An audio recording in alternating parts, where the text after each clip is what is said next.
Okay, so right now we're in the separate video room across the hall from the first one. By my computer now it's 2:52. The officer advised me, Detective Cook, that we're having a problem with the other room. The video and audio went down. But everything that we talked about has been audio taped on our portable audio. Okay? All right.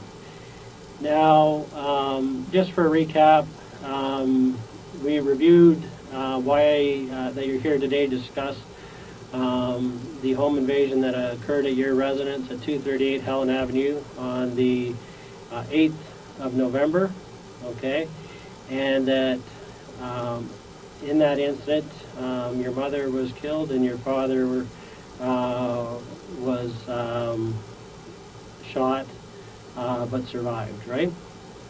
And we reviewed what your rights are here today, that you didn't have to speak to the police, that anything that you do say to the police here today could be evidence. Is that correct? Yeah, you just have to speak a little louder. Yes. Okay. And that if you had any involvement, well, first of all, if you provided a false statement or lied to the police, a person could be charged, or you could be charged for obstruct police, public mischief, or fabricating evidence. You understand that? Yes. And that if you had any involvement in that home invasion, then you could be facing charges of murder and attempted murder. Okay, do you understand that? Okay. And anything that you do say to us in regards to that home invasion is being recorded here, and that could be used as evidence in court. Okay? You understood that? And that you don't have to say anything to us in relation to this case, but whatever you do say may be given as evidence. Right? You understood that? Yes. Okay, and lastly, that we've never met before, so I don't want anything any other officer said to you to influence you or make you feel like you have to say anything to me here today. And whatever you've said previously, you don't have to repeat that, nor do you have to say anything further. But whatever you do say, that may be given as evidence. Is that correct? Yes. Yes. Okay. All right. So we were just starting to talk about yourself, and you were telling me that you do or have had a passion for the piano, and you do like figure skating. Okay. What are some of your other likes? What are the things you like to do? So, sit and watch TV with my friends. Yep. Okay. And who are your specific TV buddies? Adrian.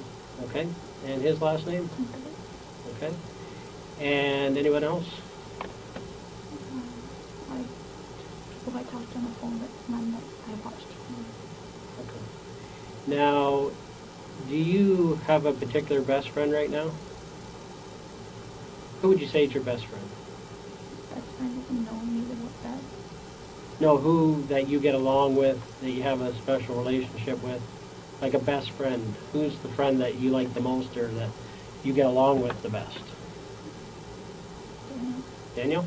Okay. And what's his last name? Long. Okay. And why do you say that you're best friends? I wouldn't say best friends, but he was able to comfort me and calm me. Okay. And how does he do that? We've been friends for a long time, and I don't know, it's just, we used to date, and just part of me still kept calm whenever he reassures me something. Yeah, okay. So you have history. Okay. And I know you've said some of these things to the police before, but I just want to go over it for my own understanding. So when did you first date Daniel? 2003. Okay. And how did you actually meet? We went to school together. Okay. And what school did you go to? Marywood. And is that a Catholic school? Yes. Yeah. Okay. And when did you start going to Marywood? In 2000. Okay. So So you started grade 9 there? yes. Okay. And in elementary school, where did you go? St. Barnabas. What's that? St. Barnabas. Barnabas, okay. And do you practice Catholicism, or do you practice a different... Are you Catholic? I do practice Catholicism, but I do believe in some Buddhist beliefs. Yeah, okay, well, that's good. Okay, so you have Christian beliefs that are both Catholic and Buddhist religions. Okay. And how long were you baptized when you were born? Or okay. And were your parents Catholics then? My father. Okay, your father. Okay. And what about your mom? Buddhist. Okay, so that's where you get the combination. Okay. And yep.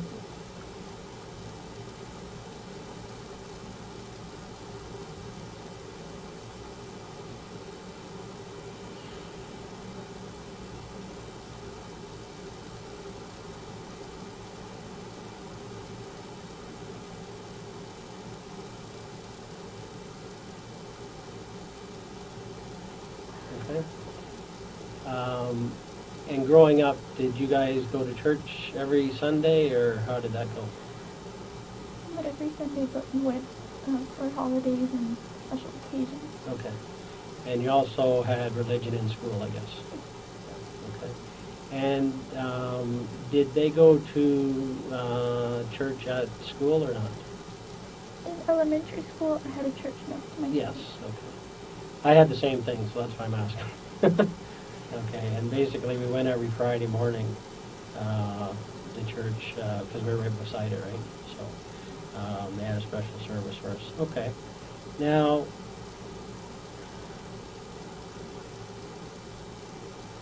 what else can you tell me about growing up? Just I lived on a schedule. Okay. And tell me about that schedule.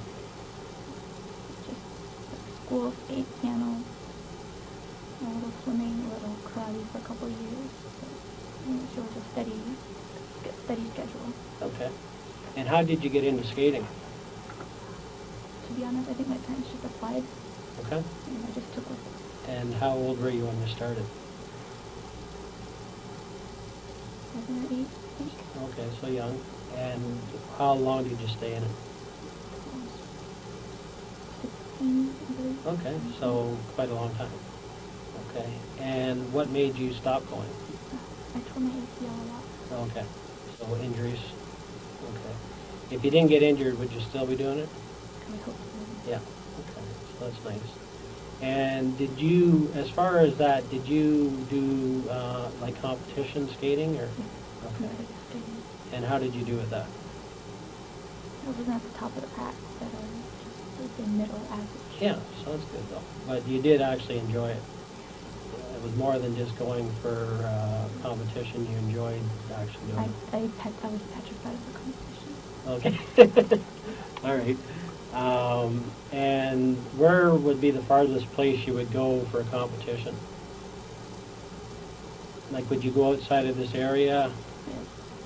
Because I actually said Scarborough in Toronto. That's where I trained and grew up. Yep. It wasn't until later that I moved up to Richmond Hill, just the last year or two. Right. But we went everywhere from Orangeville, Yep. Mississauga, just in and around Southern Ontario. Yeah. Okay. And tell me about the piano. When did you start with piano? When I was 4. Wow.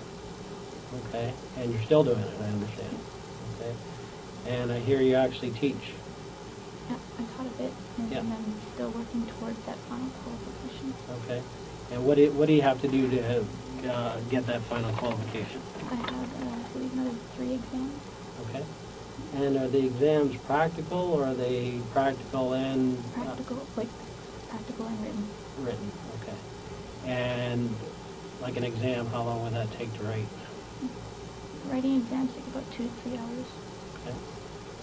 And are you in that process right now, or? I was. Yeah. Okay. And so, when do you hope to complete that? I was hoping in June. By June you would. 2011. Yeah. Okay. And so you went from a student and now to a teacher. Is what? Okay. And although you don't have your highest papers, you were still able to teach students. Yes. Yeah. Okay. What does the actual full papers give you? What will you be able to do with that? It's just a formality. An achievement? Yes. Okay. Credentials? Okay. Can you charge more? I don't know. Okay. When you've been teaching, what would you charge for lessons? Mainly they were just family friends, so it was just $10 half an hour. Yeah. Okay. And how many students would have you been teaching? For the years, just 3. Okay. Over what time period? 4 years.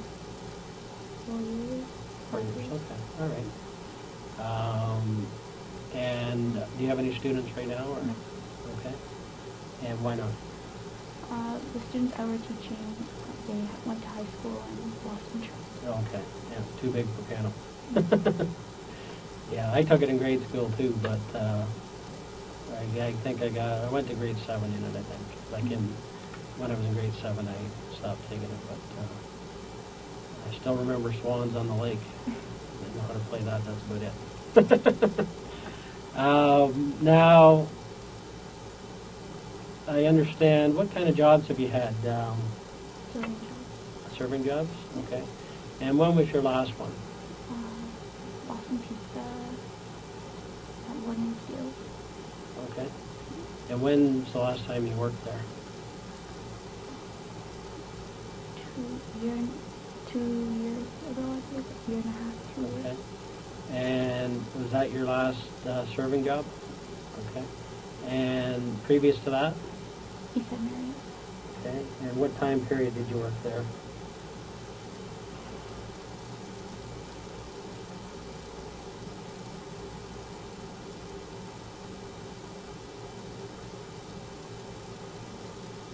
Sorry, I don't remember exactly. Maybe 2005, maybe? Okay. And how long? 3 or 4 years. Okay, you spent 3 or 4 years there, okay. Why did you switch from East Side to Boston Pizza? When I went over to Boston, I did both for a little bit. Okay, yep. And I found that Boston Pizza was easier and better. Okay, better tips or? Yeah, it was Okay. easier because less unlimited stuff to run and Okay, more appreciative guests. okay. The experience was better for you? Yeah. Okay. And, but you haven't done that in about 2 years? Okay. And any particular reason? Just try to concentrate on piano and... Okay. All right, on your studies? Pardon me? On your studies? My piano studies? Yeah, yeah, okay. And what is it that you're hoping, you're going back to school, what is your ultimate goal for school?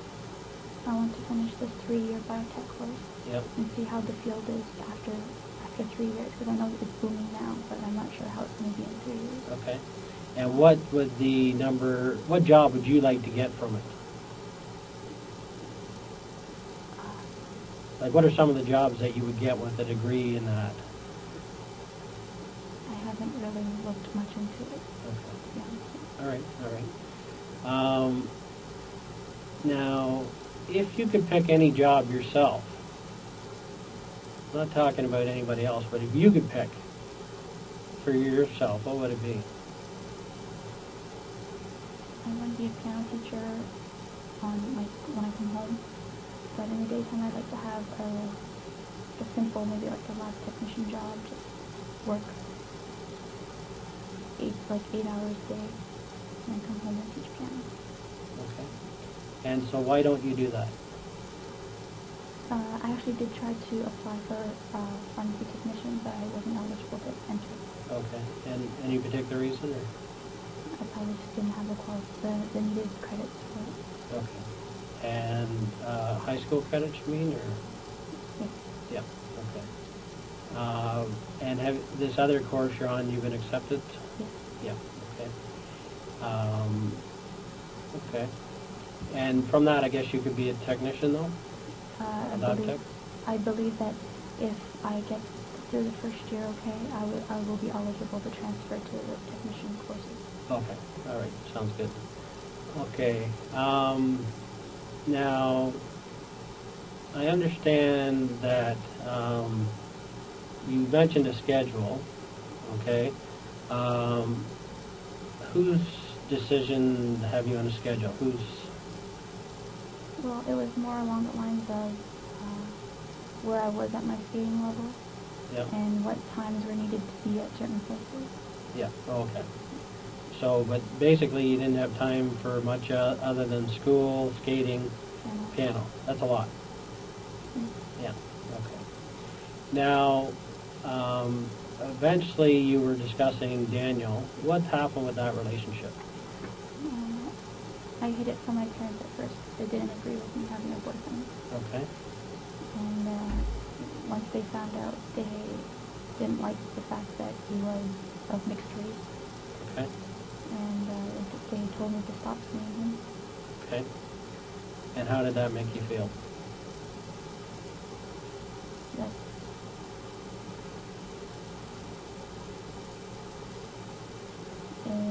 he was the person who just filled an empty void for me. So it felt that a part of me was missing.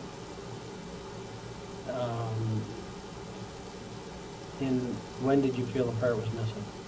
Pardon me? When you broke up, you felt the part was missing? Is that what you're saying? When they first told me to stop seeing him, stop talking to him, I felt like a part of me was missing, and I fell into a little bit of depression. Okay. And how old were you when this happened? 2021. Okay, so you're 24 now, right? When you're 21, they told you to stop seeing him, or 2021. And how old were you when you first started dating? 17. Okay. And from 17 to 2021, they didn't know about the relationship. Okay. How did they find out? One day when my mother came to pick me up, she saw me with him. He had dropped me off. Okay. Dropped you off. At Pacific Mall, and my mother was coming to pick me up from Pacific Mall. Okay. And somehow they saw each other, I guess? Oh, my mother saw me hugging, kissing goodbye. Okay. That gave it away. Okay. And then when she asked about it, what did you tell her? And I told her that, we've been dating a little bit, but mainly it was just when we were in school we saw each other. Okay. Right. And so was that the whole truth or not? It was at that point in time. Okay. What happened next then? I tried to bring him home. My mother at first was like, bring him home, let us meet him. When I brought him home, they automatically didn't like him for some reason. Okay. And that's when they told me to stop seeing him. Okay. And what is it? You mentioned already that he was mixed race. Mm-hmm. Okay. Which is what? Filipino and Chinese. Okay.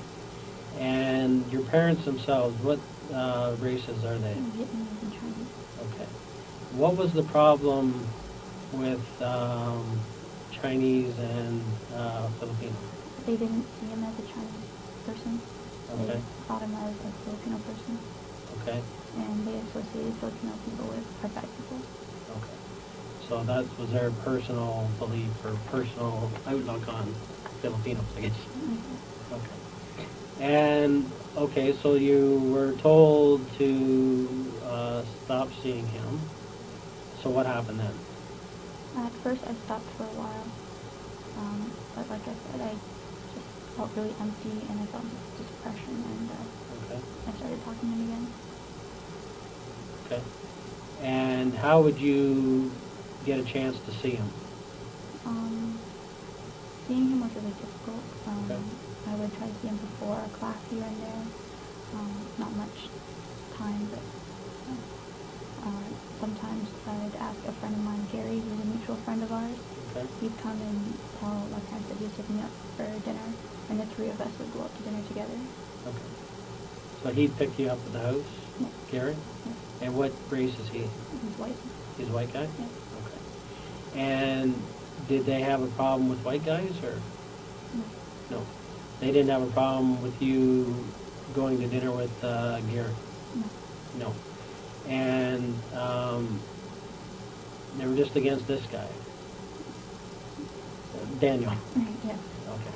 Now, were they against you going out with friends? A little bit, yeah. Okay, but they let you go with Gary, so... Well, it was, like I said, they didn't say yes often, but when Okay. they did. All right, so, and then what would happen? You would then, Gary would take you to Daniel. We would meet up at like our sushi place. Okay, where was that? Sometimes we'd go to Taste of Japan, and we tried sushi on 7 months. Sushi on 7? Okay. And where's that first place located? Woodbine and John. Woodbine and John? And what about the other one? 7 and Kennedy. Okay. And so you like sushi? My friend Gary likes sushi. Okay. And how did you meet Gary? Through Daniel. Through Daniel? Okay. But he's become your friend as well? Yeah. Okay. And when's the last time you would have spoke to him? It's been a while. Been a while? A good 3-4 months. 3-4 months. And since you and Daniel broke up, how often would you see Gary? Well, we'll see him. Well, he'd stop by my house sometimes if my mom was at work. Okay. And how many times do you think Gary took you to see Daniel? 3 or 4 times. 3 or 4 times? Okay. And when would the last time have been?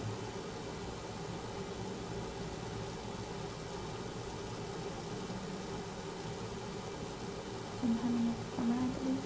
Okay. And where's Gary actually live? He's in Ajax, Pickering. Ajax, Pickering? Okay. Have you ever been to his place? Yes. Whereabouts does he live? I don't exactly know. He drove in. Okay. What does he drive?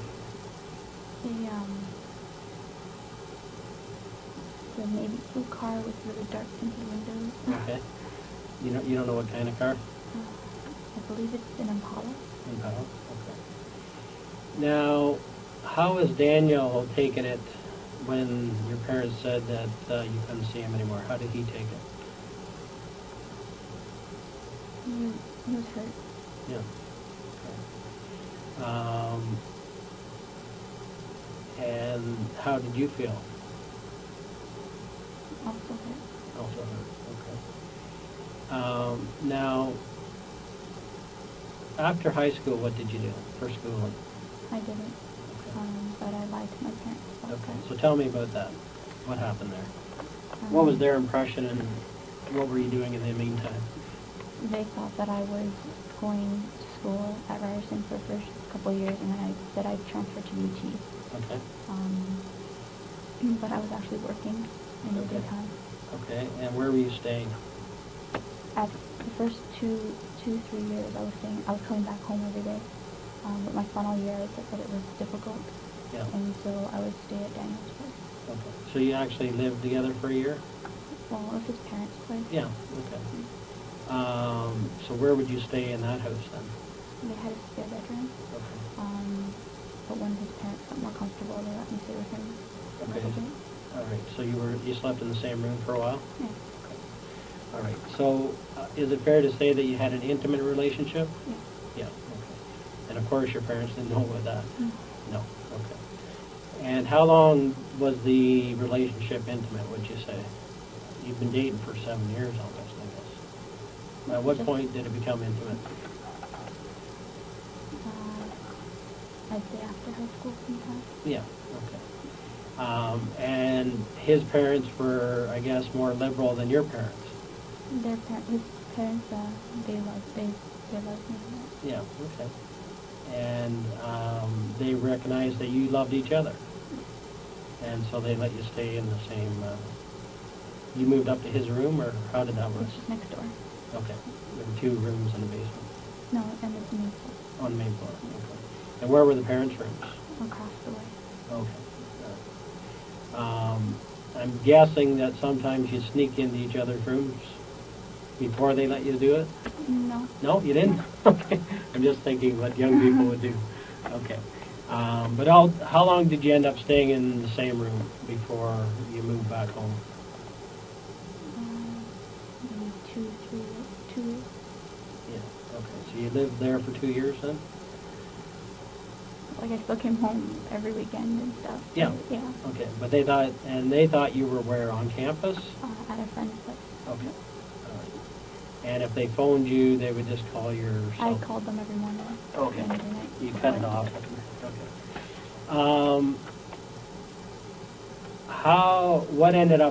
How did they find out you weren't going to school? Mm, They asked for records, and at first I wasn't able to. And then after I said I'd finished, I didn't feel that I didn't feel that I told them I didn't want to do the pharmacy, like pharmacist. I want to be a technician. Yeah. I find the responsibility pharmacist so much. Yeah. I told them that I wasn't really into it, and because I hadn't gone to school for it, but I had lied about it. I didn't want to go and pursue applying for the job when I didn't have the qualifications. Okay. And they thought you did have the qualifications? Yes. Okay. And how did you try to prove to them that you did have the qualifications? I bought online. I got a friend of mine to buy online a fake diploma. Okay. And what friend was that? Daniel. Yeah. Daniel. Oh, Daniel? Okay. Yeah. What did it cost to buy a fake? 500 or something. Wow. Okay. And what happened when you gave them that then?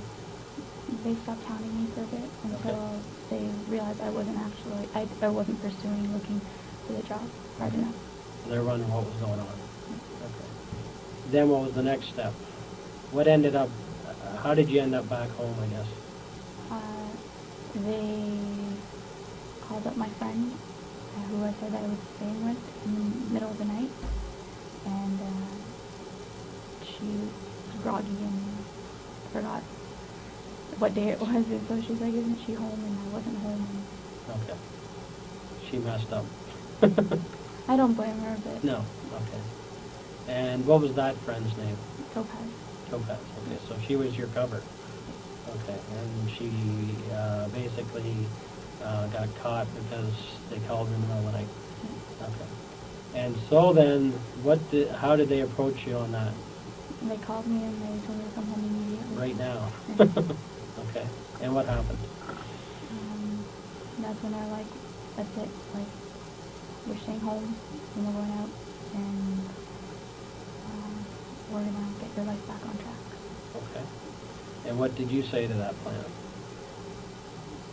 That I was still doing my piano career, and I didn't feel that, like, I felt that my piano career could save me, and that I didn't understand really. Okay. So you expressed your opinion, but they wanted more. They said that they wanted an education. Okay. And a degree. Okay. And so ultimately a plan was set up, I guess? Yeah. And what was that plan? To go back to school. Okay. This January? Actually, it was supposed to be for September. Yeah. But it was too late to apply. Okay. So I reapplied for January and I got it. Okay. Now, when did this actually happen? That they found out or that they brought you home? About a year and a half ago. Okay. And so, what's been happening in the last year and a half then? Like, you finally got into school now, I understand. Yeah. What's been happening for the last 18 months? Just a lot of piano, like Okay. catching up on my theories and stuff Okay. that has been slacking a little. And yeah, pretty much piano. And then I also did a little summer school to get my high school calc so I could apply it, because I know calculus is a big thing in applying for college and universities now. Okay. So I did do that one summer as well. Okay. And what's your math skills like? They were pretty good, but they've gotten rusty over the Yeah. years. Yeah. Okay. Yeah, you're not 18 or 19 anymore. Mhm. And you haven't done it in a few years. Yeah. Okay. So do you just, is it home studies or is it internet No, studies? I did it at a summer school. Okay, you did it, but are you doing any correspondence? No. No, okay. And so what was when they said this is what's going to happen, what were all the rules that got put in place to make sure it happens? That I wouldn't see Daniel or talk to Daniel anymore. Okay. And that my friends would have to come and over to the house rather than me go out. Okay. Or if I went out with a friend, they'd need to call and make sure. Okay. And did you have a curfew or anything? They always said before 9 o'clock usually would be home. Okay. And would they ever waiver on that? Just once, because it was my friend's wedding reception. Yeah. And how long did you get to stay with that night? Just 11. Okay. And how do you get to and from things when you want to go somewhere? They drive me. They drive you? Or the odd time if they know it's at the class that I always go to, they'll let me take the car. Okay. You do drive, so yeah. Okay. So how has that felt, being under those guidelines for the last 18 months? It was okay. It wasn't the best feeling in the world because, I just felt a little trapped. Okay. But it's what I chose to be with my family. Okay. And so you made a choice between what? Living out on my own with Daniel and staying home with my parents. Okay. Getting my life back together. Okay. And did they say you could stay out on your own if you wanted to? At one point it was said, but my dad also said that he'd hire a private investigator to follow me around. Okay. You didn't like that option?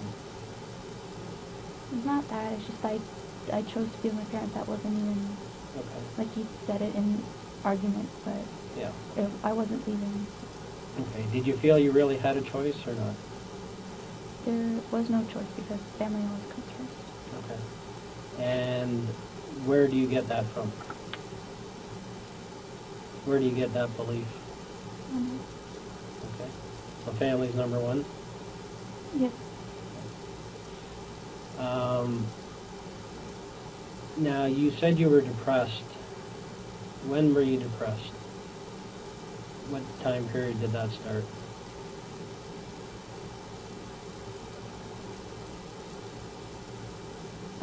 I was depressed in elementary school for a little bit. Okay. The depression started, I'd say, hard, about 2 years ago. Okay. At the time of this, or what brought on the depression?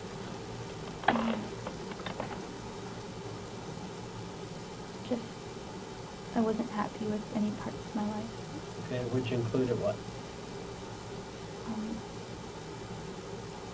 I regretted not going to school. Okay. My piano wasn't going as fast as I was liking.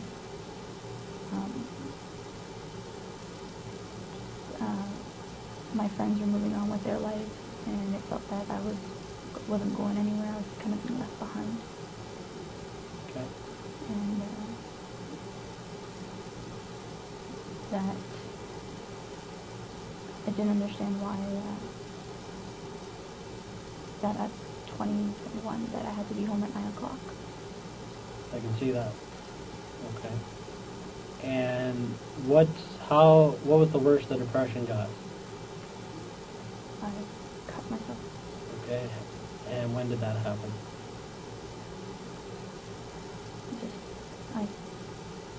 Where did you cut? On my wrist, and once people started noticing, I'd hide it other places, but Okay. never twice in the same spot. So how many cuts do you have on you? Now, none. None? No. They've healed? Okay. And did you want to kill yourself? Yes. Okay. When's the first time that you actually thought you would try and kill yourself?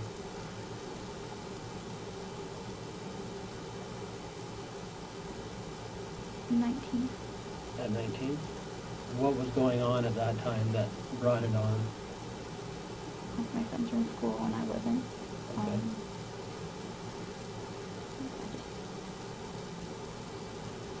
I came to the realization that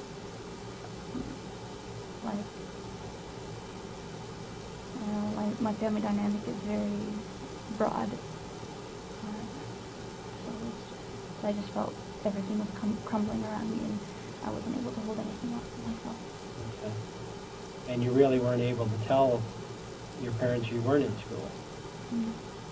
So it was tough living a double life type thing. Yes. But is that fair to say? Yes. Yeah. Okay. And did you ever try to actually kill yourself? I tried once. And what did you do? I tried to overdose on sleep on Tylenol. Okay. And what happened? I wasn't able to do it. Okay. How many did you take? 4 or 5. 4 or 5. Okay. And where did that happen? In my bedroom. In your bedroom? Okay. I guess you just got tired.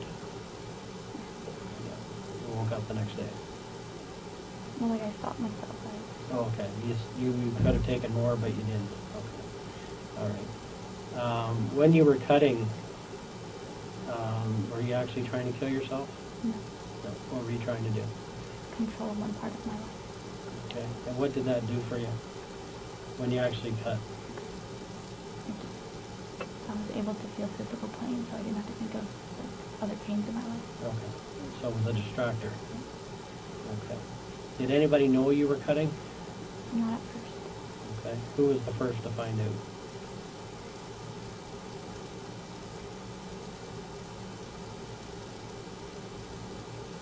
Probably Daniel. Okay. And what did he say? He was like, "Don't be stupid." Okay. Did your parents ever find out? They noticed it, but they never. Like, I don't think they realized what it was. Yeah. Didn't. Okay. What's the lowest you ever got? What was the lowest moment you ever had?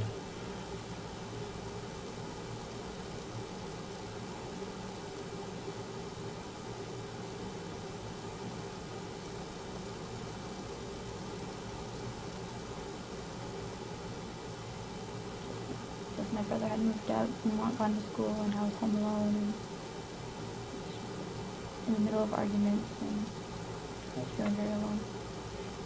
So he was kind of a bond while you were at home? Okay. And so you guys got along all right? As far as brother and sister go?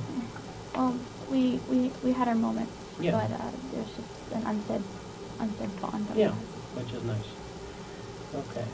But when you were on your own, it was a lot tougher. You didn't have that ally in the house. Okay. Now, when you said there was fighting, what kind of fighting went on in the house? Bickering, About, what were the issues? housework, Housework, okay. And who was bickering?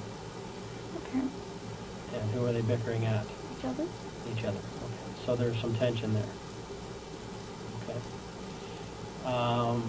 How would you characterize their relationship over the last couple of years?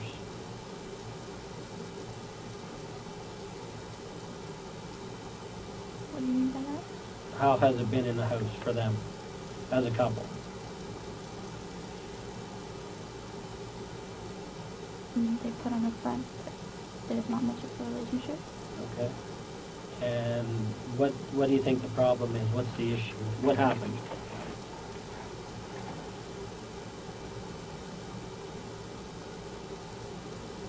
My mother took on a lot of responsibility, Okay. doing everything, paying the bills, cleaning the house.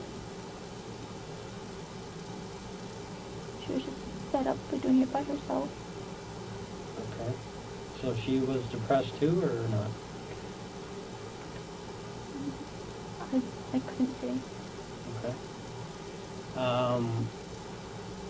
Who's the boss of the house then, would you say? Myself. Okay. And so, what does that mean? Pretty much his opinion is what Okay, so he has the final say on, and how did your mom take that? she's went along. She went along? Okay. If you had a real problem, could you ever go to either one of them? I don't know. Okay. And what would you and your mom discuss? future time. Okay. And did she agree with your father's plans or not? Sometimes. Okay. Ultimately, they wanted you to be educated, I guess, is their goal? Okay. Did you ever feel that they expected too much of you? How so?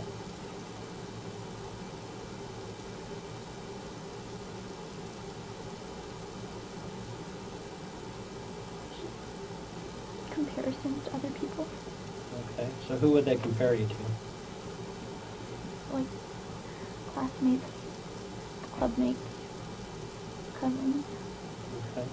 And so some of them have been successful recently? Mm-hmm. Okay. And what did they say to you? Wish you could have been that person. Okay. So that's pretty hard, right? Hard to take for you? It's what I've heard all my life, so nothing. Okay. Now, was there ever any physical abuse in your household? No. You had to think about that. What did he? Well, when you're a kid, just a little tap on the bottom. Okay, you got a spanking, but that's it. Okay. You were never injured or, No. and your mom and dad weren't physical with each other? No. Did you ever see them be physical with each other? No. No. Okay. Now, do you feel, I get the feeling that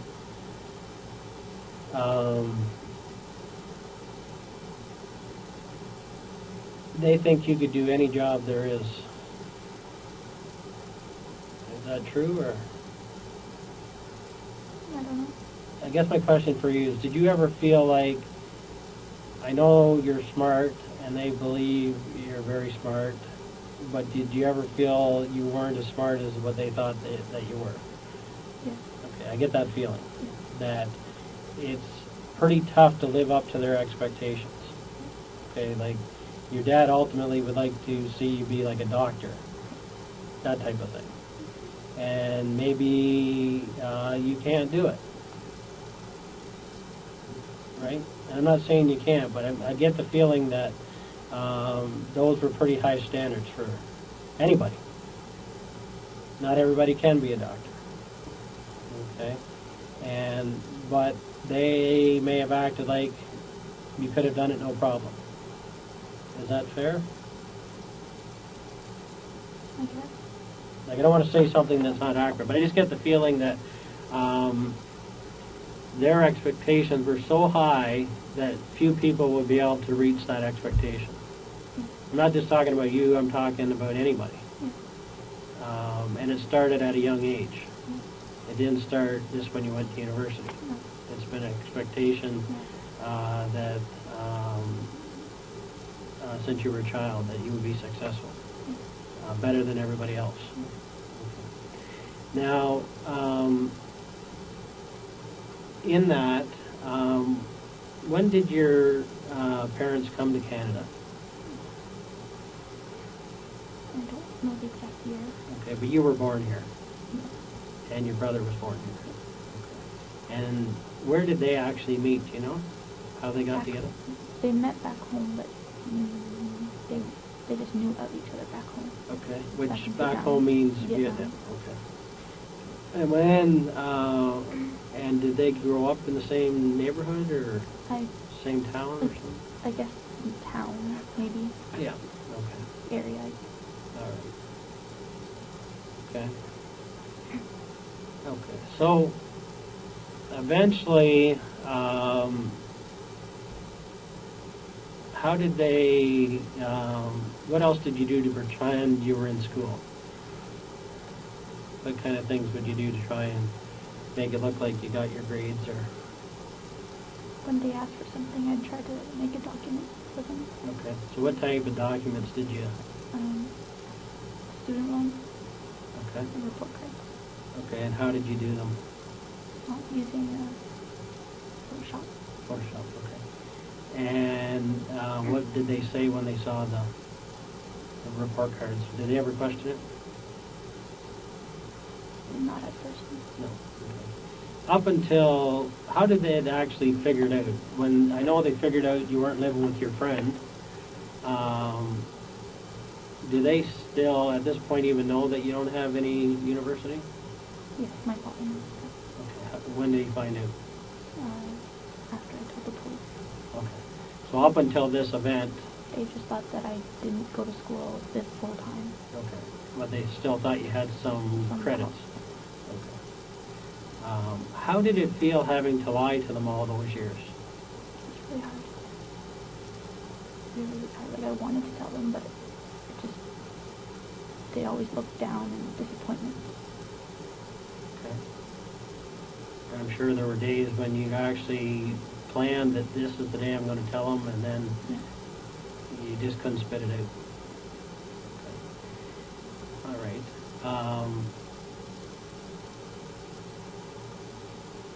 Now, well, if your parents had let you, would you still be with Daniel? If they didn't interfere, what would have happened? I'm not sure, probably just, maybe I'd still be with him. I'm not sure. Okay. You never know. All right. Yeah.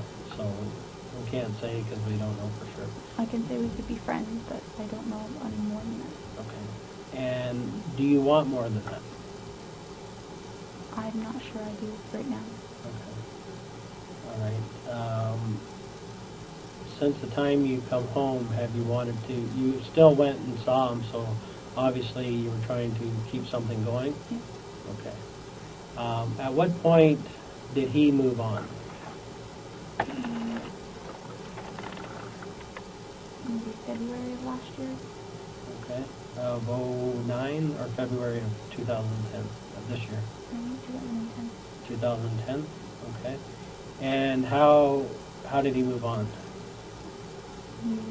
One of his old friends, he girlfriend. Okay. And who's that? Christine. Okay. And how does that make you feel? I knew that we weren't together, so.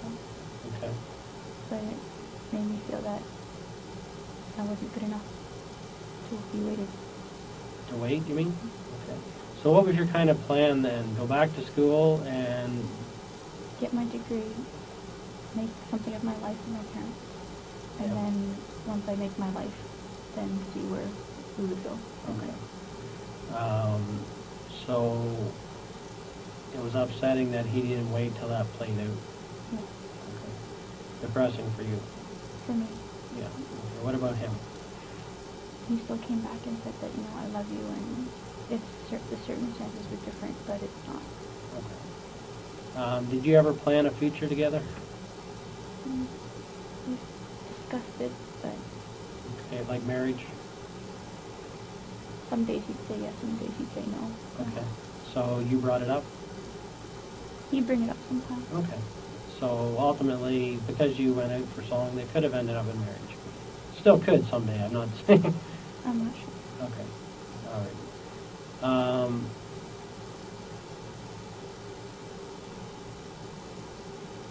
On a fairness scale, where would you put this?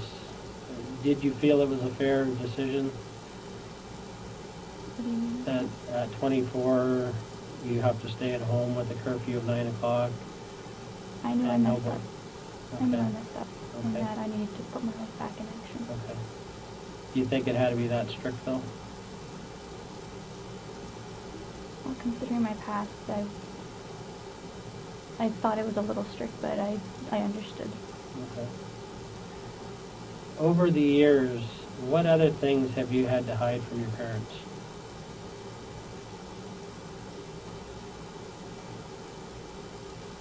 Well, just besides having boyfriends and not going to school. Okay. Did you have a different boyfriend at one point then? Well, I dated Adrian for about 4 months in high school, but Okay. that wasn't... They didn't know about it? It wasn't much... It wasn't dating. It was just, high school dating? Yeah, it was just, I'll see you in class, and that was Okay. it. And what grade were you in at that time? 11. Okay. What have your friends said about all this?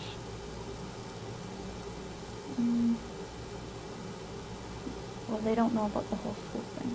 They just know I'm going back to school. Okay. Who else knows that you never went to school, though? Topaz. She Oh, yeah, she kind of knew. She She- thought I was staying with Daniel. So. Oh, okay. That was the cover, but she thought you were still going to school. Yeah. Okay, so she didn't know the whole story. No. But she knew she was your cover. Yeah. She just thought it was so that they wouldn't know where you were staying. Yes. Okay. Did anybody else know that you weren't going to school? Who would know that? I didn't tell them. Daniel? Yeah. Anybody else? No. Did his parents know? No. No. Okay, so just you and Daniel. No. Okay. What other things have you, in your depression, had to lie about over the last year? Just going to see him, that I was still talking to Daniel, and that I'd try to find ways to communicate with him. Okay. And how did you end up eventually communicating? Through cell phone. Okay. How did that work? I text him, and he texted me back whenever he could, and Yep. just delete them when I got them. Okay. Now, how did your parents monitor this cell phone? When I was around them, they didn't like me on it. Okay, so what would they say? Who is that? What is it? Why is it so important? Okay. They ended up taking it for a couple of weeks. When was that? One of my first, like about a year and a half ago. Okay. Since then, how many times have they taken it away from you? I can't count. More than 5. More than 5? Okay. And what were the occasions that resulted in them taking it away from you? Like on the phone too much, or they thought it was Daniel, or that they thought it was a distraction. Okay, so where would you be trying to make these calls from? Where would you be in the house? In the basement, like if I had to go get something in the basement, or if I was in the washroom. Okay, so they would actually watch you every second almost. Well, not every second, but they knew whereabouts I was all the time. And if they heard you talking. Yeah. Now, did they ever barge into the room and take the phone off you? No. No. Okay. So a lot of times I guess you were trying to text so they wouldn't know? Yeah. Is that fair to say? Yeah. Yeah. Okay. So how did they find out you were talking to Daniel then?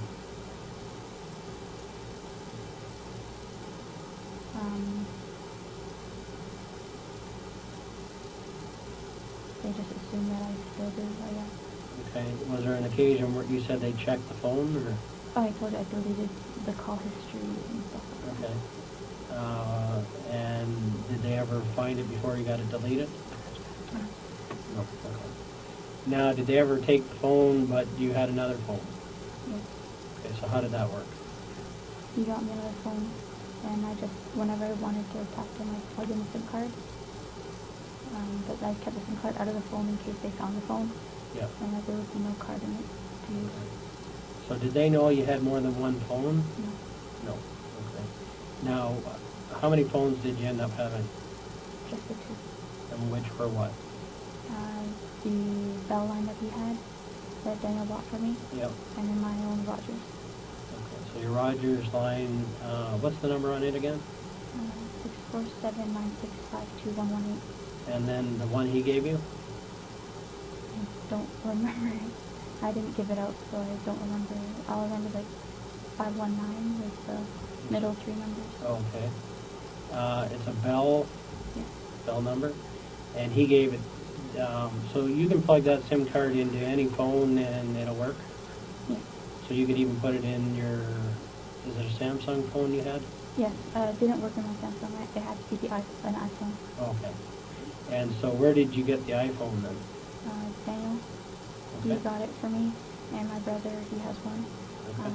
He got 2 of them, and he had to fix around, and the internet didn't work on the one I had. Okay. Now you mentioned you were looking to get a new phone? Yes. What were you trying to get? my contract was ending, so I was thinking of looking into buying another phone.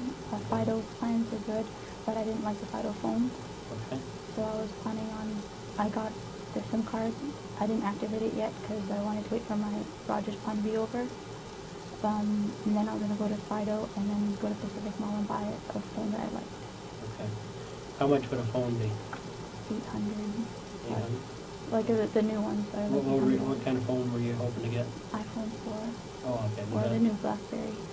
The latest, okay. Mm-hmm. Now, you actually had a BlackBerry at one point, though? My brother, yeah, he gave me one of his friend's old ones. Okay. But it didn't, again, no internet, no nothing. So. You need that internet, eh? Well, it wasn't that I needed it, it was just convenient. You'd like it? Yeah. Okay.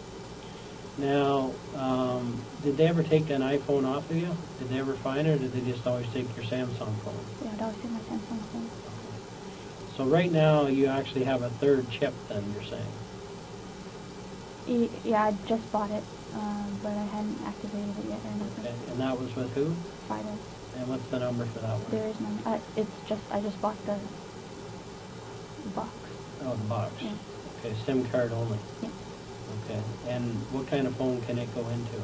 It came with like I bought a $50 phone, so when I activated it, it would work. Okay, and I don't know the model, it's just a basic phone. okay, what kind of phone then? It's just a Fido phone. I don't know. Okay, you don't know the brand on the phone? Okay, so where is that phone now then? It was at home and my brother just brought it for me, but I'm not using it because Oh, he ended up buying it for you? No, he brought it, and it was still at my house, and okay. he just yesterday he just brought it home. Okay, so he's been back to the house. Have you been back to the house since? I can't even go near the house. Okay, all right. And where are you staying now then? At my Uncle Nan's house. Okay, and how's that going? It's okay. Okay. Now, when's the last time you spoke to your dad? I saw him at the hospital Saturday. Okay. And then he called me this morning just to see if my brother had made it into school okay. Okay. And what have you and your father discussed about this case? He just asked me if Daniel was behind it. Okay. And I told him I don't know 100%, but I don't think he did. Okay. Why would he ask that? Because he believes that we still talk and that he would go to any length to be with me. Okay. And what do you think about that? I know that he's moved on, so I don't think he would go to these lengths to be with me when he's already moved on. Okay.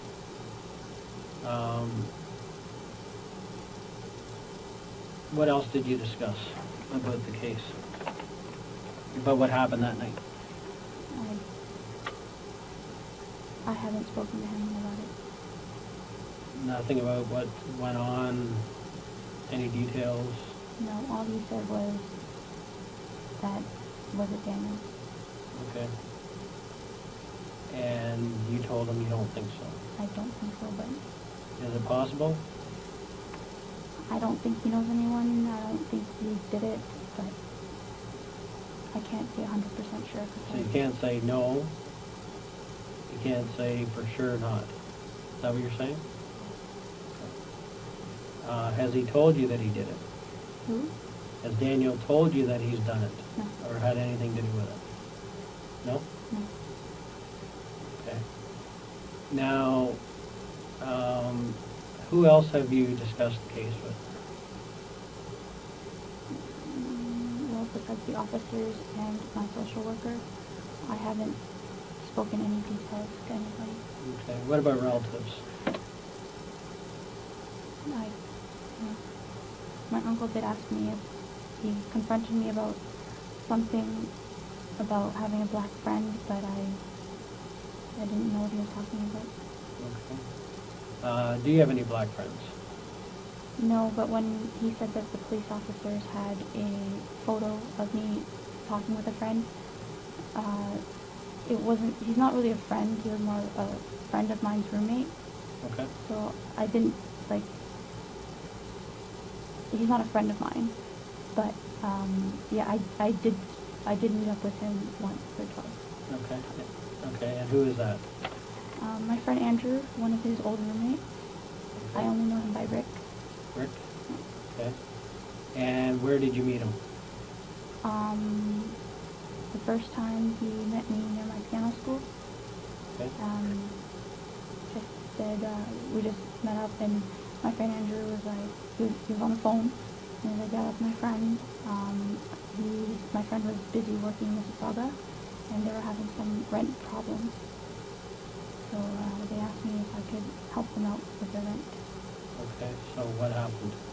So I met up with him a little later at Agent Court, just chatted a bit, and then I lent him the money. Okay. So how much money did you lend him? Don't remember, like about 1,100. 1,100? Okay. And this is, you gave it to this Rick guy? Yeah. Okay. And he was introduced to you through Andrew? Yeah. Okay, what's Andrew's last name? Montemayor. Okay. Is that one of the friends you talk to all the time?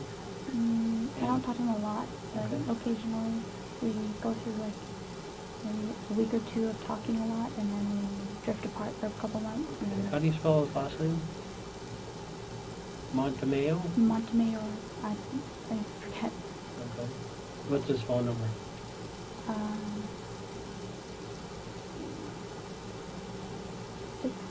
647-618-8643. 618-8643, 647 start. Is that the Andrew you were talking to the night Yeah. before you talked to the other gentleman? Before Edward? Yeah. Okay. Okay. So now, Rick, you met him where at Agent Court? Yeah. And what? It was Kennedy and Shepherd. Kennedy and Shepherd. And what type of place did you meet him at? Like? I met him, we went for coffee, Yeah. then we walked around, and then we went to the library, because Andrew wanted to meet me and see the place, because we hadn't seen each other in a while. Okay. See what place? See my house, like come visit me. Okay. And so you came back to your house? No, so I gave Rick the address so that he can go home and give it to Andrew. And I showed him how to commute because he doesn't drive, so I showed him how to commute up to my place. So you took Rick up to your place? No. You just told him where it was? Yes. And he was to tell Andrew? Yes. Who then could come and visit you sometime? Yes. Okay. And so what was the building that you met for coffee at? What was the coffee shop? Tim Hortons. Okay, and where was the location? Kennedy and Shepherd. And when was that? I'm not sure. Spring, summer? I don't remember exactly. Okay. This year? Yes. Okay. And second time you met him? That was the second time I met him. Where did you meet him the first time? I told you near my piano school. Okay, sorry. And where, though, specifically? Shepherd and Lima. And where, at another coffee shop, or what was that? No, it's just I just finished piano. We introduced each other, and then I had to go home. Okay. And who else was there? Nobody. Okay. And how did he know to come see you there? We were on the phone with Andrew, and Andrew was like, yeah. And where was Andrew at the time? He was in Mississauga, I believe. Okay. And so, the first time you met him, what did you talk about? No, just hello, I'm Andrew's roommate. Hi, how are you? Okay, so he was living with Andrew at the time. Yeah. Are they still living together? I don't think so. Okay. And where were they staying? I'm not sure, somewhere in Mississauga. Okay. And why didn't Andrew just meet you? He was doing, he was in the process of doing insurance stuff. Okay. Like, I think he was doing classes or seminars or something. Yeah. So he wasn't able to come out to Toronto. Okay. And what race is Andrew? Filipino. Filipino. Okay. And this Rick guy, him and Andrew lived together for how long? I'm not sure. He just said he was a really good friend. Okay. And they lived together. And so what was the time that you met him first then? When was that? Maybe just a week before I met him the second time. Okay. And what did you discuss then? Nothing. It was just who he was, and Yeah. and then I had to go. Okay, and so the next time you met him, how come you met him the second time? Because that's after that, Andrew was like, yeah, we're having problems with rent. And Okay. And, okay, so they wanted money. my aunt friend Andrew wanted to see if I could lend him some money Okay. to help with rent. And so you did, and you gave the money to who? Rick. Okay. That day at Tim Hortons. Yeah. Okay. And what else did you discuss that day? Just what he liked doing. Like he said, he liked these Japanese manga books and Japanese. manga books. They're like comic books or something. Okay, yeah, that's his hobby. Yeah. What else? Like I asked him if he was working. He was like, no, I'm looking for a job, and Okay. I just like, bought my piano stuff, and that was about it. Okay. What is it that Andrew actually does? He's doing some sort of like selling life insurance, I believe. I'm not 100% sure. What's the company he's with? I Did he don't try know. to sell you a policy yet, or? No. Usually they go after their friends first, right? Yeah, but I told him right after that. I'm like, I'm okay. I'm not buying any. Yeah. Okay, so you gave him $1,100. Where did you get the $1,100? I have a lot saved up from when I was serving. Okay. Cash. Okay, so how much do you have saved up? Like now, or Yeah. well, I had about just a little under 1,000 saved up recently. Okay. Yeah. All right. So right now, how much do you have? 1,000, you're saying? Well, now I don't have any, right? Okay. You took it all. Okay. So now, before Andrew took the money, how much did you have?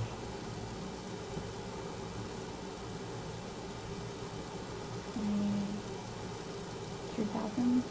3,000. Okay. And so you gave him 1,100. Has he paid that back yet? I talked to him recently. He said he's working on it. He's just working at HomeSense right now, and he just moved back home, so that should decrease his rent. So he said he's working on that. Which home sense? I'm not sure. Okay. And where does he actually live? With his parents, I believe. Which is, you don't know? No. Okay. This Rick fella, what about him? Where does he live? I don't know. I haven't spoken to him for a long time. 6 months now. He was just more of an acquaintance. Yeah. Okay. So after you gave him the money, did they give you a receipt or anything? No. No. Okay.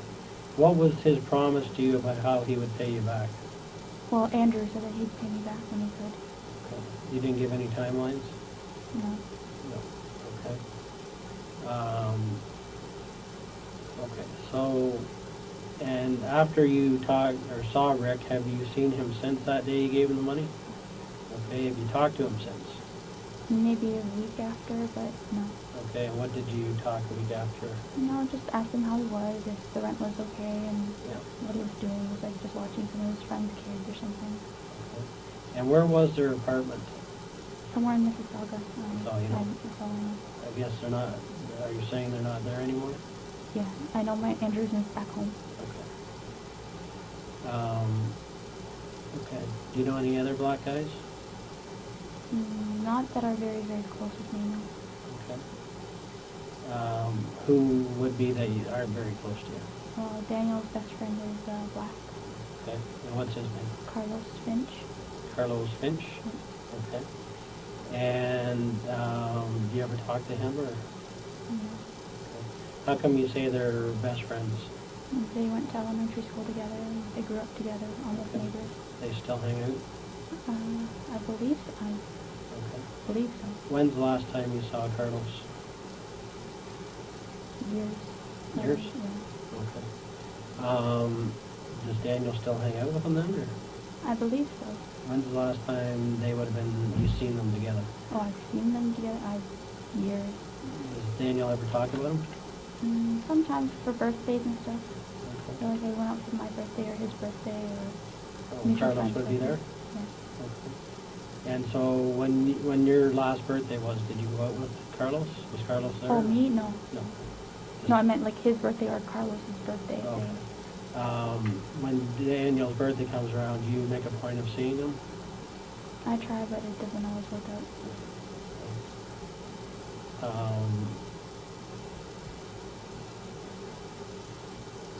Okay.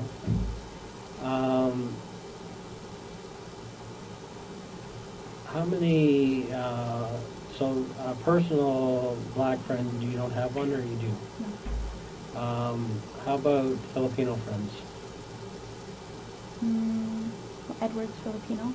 Okay, He's a good friend of mine. all right. Andrew, like I said, we talk, but we're not really like close. We don't ever see each other. Okay. I can never get out to see him. Okay. What about white friends? I have Adrian Timkovitz, like I said, and Gary. Okay. Are the two... Now, is Timkovitz, is that Ukrainian. Ukrainian? European? Yeah. Okay. Do you know where he's actually from, or? He's born here. His parents were born here too. Oh, born here? Yeah. Oh, both? I believe so. Okay.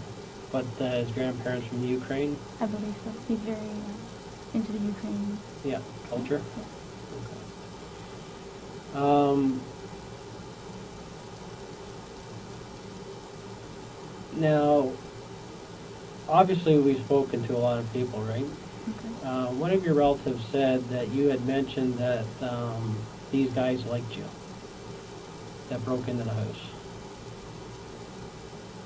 Why did you say that? I didn't say that. I said that I asked them why, like when they separated my parents away from me, I asked them why couldn't I be with them. And they're just like, you cooperated, just keep cooperating. Okay, so you're saying you made that comment to a relative that they liked you, though. Why? I don't. Is that what you meant, or what was? I don't understand.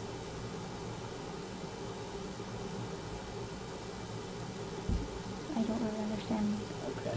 Did you feel like they liked you? No, they were. If you have a gun to your head, I don't think they like you very much. Okay, but they didn't shoot you. No. Why did they not shoot you? I don't know.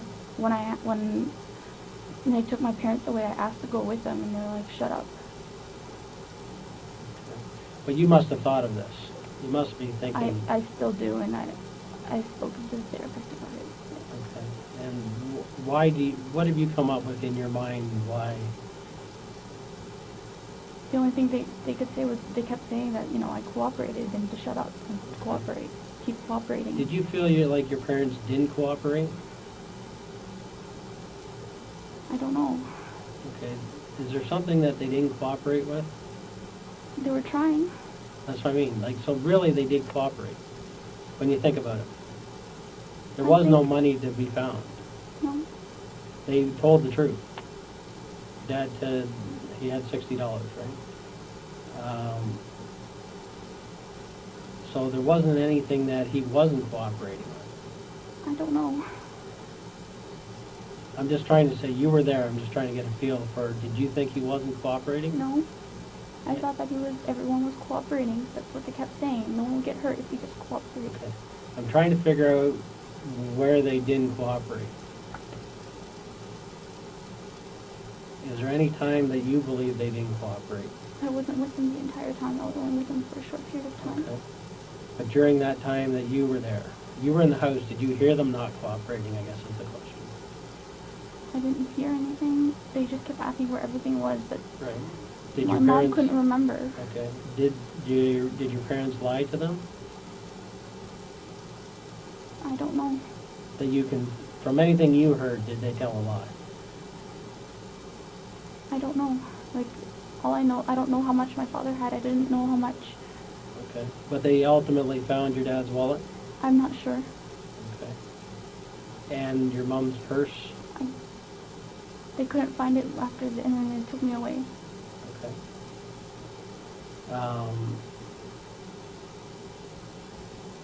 But they never lied to them, I guess is what I'm getting down to, that you remember during any interaction you had.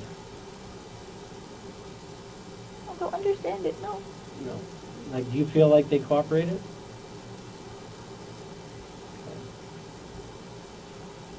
Now, do you think there's any reason why they tied you up and didn't tie your parents up?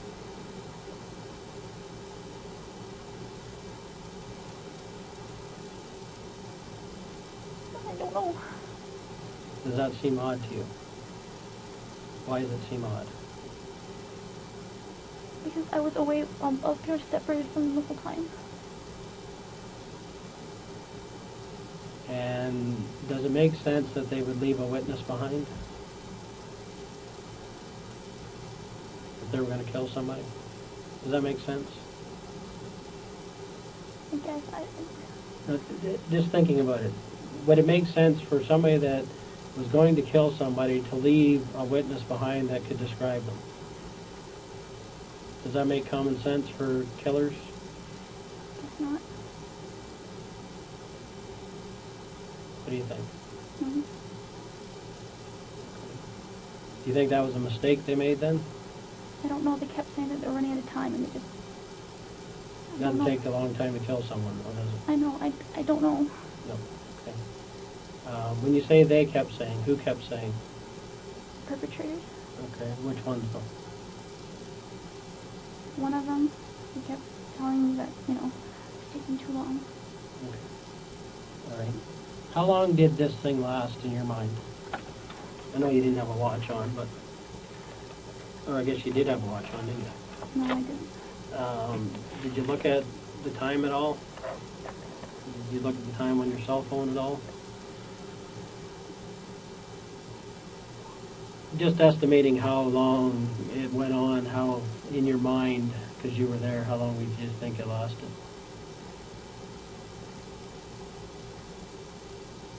I don't know. Okay. All I know is what people told me approximately. Okay, which is about what? They said it's only like half an hour to 45. I don't know. Half an hour and 45. Okay. All right. Now, I have your statement here, the first one that you gave, so I just want to go over some of the information there just to make sure that I understand it, okay? In the morning, your mom was going to visit your grandfather, and she went outside, and then there was a problem with a gas leak on the street. Is that right? Yeah. Okay. When she first went out, did you go out with her? No. No? Okay. When she was going, were you going to go with her originally? No. You never were going to go see your grandfather? I had seen him the day before, and she said to concentrate on my studies. Okay. Just that you did go outside, so I was wondering... She came back in and She told you to come out? Okay. Because of what? the gas leak. Okay. So she had gone out and then she came back to get you. And then you went out together? I went in to change, and then we left. Okay. So what did you change into then? Don't remember. Don't remember? Okay. And then you went back out and they called the gas leak off. And you went back in and your mom went to see your grandfather. Is that correct? Yeah. Okay. Was anyone else at the house at that time? Yes, no? No. No. Okay. And then you went and on to the internet, or did some studies, and you played some games on Facebook. Yeah. Is that correct? Okay. What games do you play on Facebook? Restaurant City, Farms Out, Mafia Wars. What's the last one, sir? Mafia Wars. Okay. And are you playing against somebody or by yourself? On my community sort of thing. Okay. And who's in that? Any of your friends? So my friend Mark Mark what? Fong. Mark Fong? Okay. So that morning were you playing against him? We don't play against, like, we send each other gifts and we work on their own things. And we love each other. Okay. And so you were working on all three of those games or just one of them? I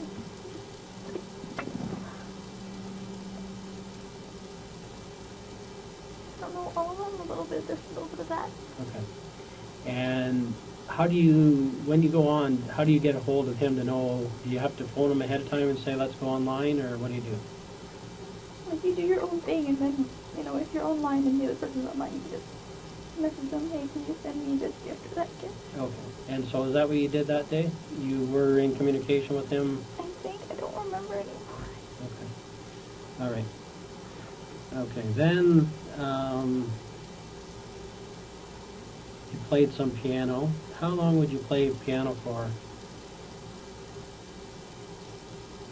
Half an hour to an hour. Okay. And what do you actually do? Are you practicing? Or are you going over stuff you already know? Or are you playing for pleasure? Or are you playing for... Do you know what I mean? I practice some of my older pieces. Okay. And then I do a little bit of practical for my exam, and then I do a little bit for pleasure. Okay. So it's a combination of everything. Okay. And you do that for about a half an hour. An hour. All right.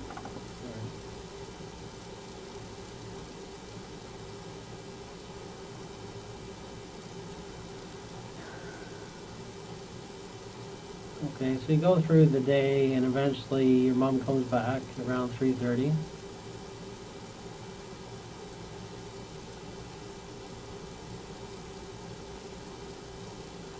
Did she tell you how your grandfather was doing, or did you talk about that? Yeah, just that, you know, he wasn't eating much. And Okay. And what's happened with your grandfather since? he passed.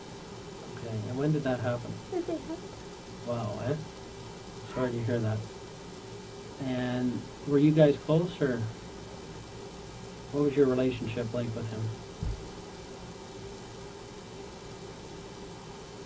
He's quite old, Yeah. so he doesn't remember much. Okay. But, I see him as much as I could. Yeah. Okay. And that's your mother's father? Okay. And what about your grandma? Is she still around, or no? Okay. And he was in the nursing home, I understand? Okay. And when did he actually come to Canada? Do you know? With my mom. Okay, so years ago. He brought the family over? Yeah, they all refuged to Canada. Pardon me? They all refuged to Canada. Okay. And does your mom have some brothers and sisters, or? Lots, okay. And did they all come over? Most of them. Okay. And do some of them live on your street, or is that your dad's side? No, that's my mom's side. Okay. So how many, and that's who you're staying with now? Your aunt? Your mom's sister? My mom's brother. Brother, okay. And what's your aunt's name that you're staying with? Yuda. Yuda? Yuda. Yuda? Yuda. Yeah, okay. All right.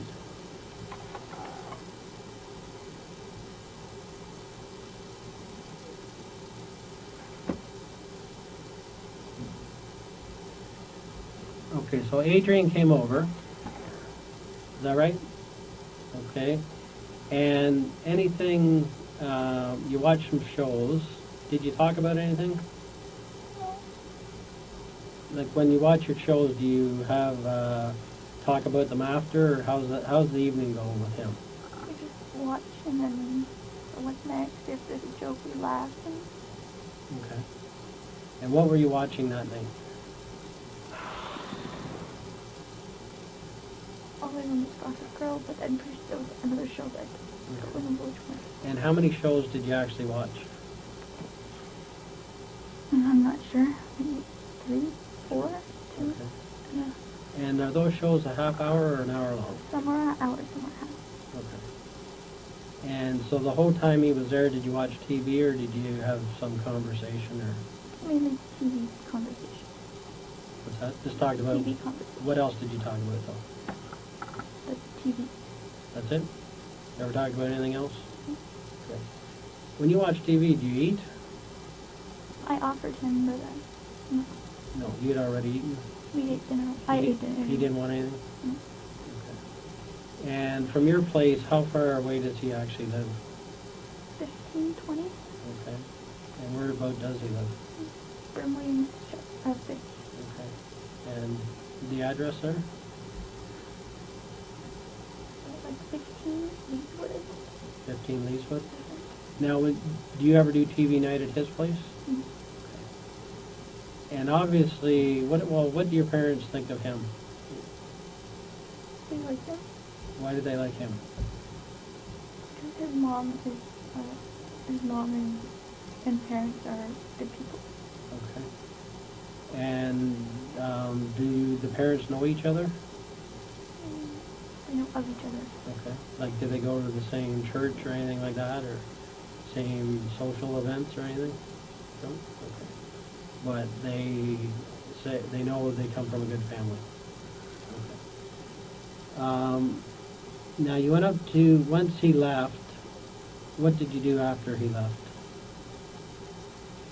I went to my room. Okay, and what did you do? I watched TV and I was on the phone with Andrew. Okay. And this is the same Andrew that you lent the money to? Okay. And what did you guys talk about? How he's doing his girlfriend. Okay. And how is he doing? Like, he said that he's now working at Home Sense. He moved back home and put a straight on the relationship that they work together. She works at Home Sense? No, she works at the insurance company that he works for as well. Okay. So he got 2 jobs? I guess. Like, I know the insurance thing is just whenever it is, so the other one's more. Okay. And what else did he talk about? Not much else, that's about it. Okay. And did he phone you or did you phone him? What would the usual thing be? Sometimes one of us contacts one, sometimes the other one contacts the other. Okay. But you're verbally talking on the phone? Okay. And how long did that go on for? Not long. I don't remember the call time. About? Maybe 15, 20. Maybe. Okay. And then what happened? I hung up, and then I called Ed. Okay. So you did call Ed, and then what did you guys talk about? Watching TV, how his work day was. Now, is this a routine for you to phone out in the evening to people, or? Okay. Do your parents mind you calling people, or? Yeah, so I whisper. Okay.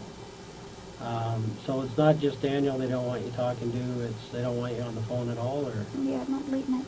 Not late nights, okay. But was that considered late, or what? Yep. What's late for them? 9, 10. Okay. And, because your dad actually goes to bed fairly early?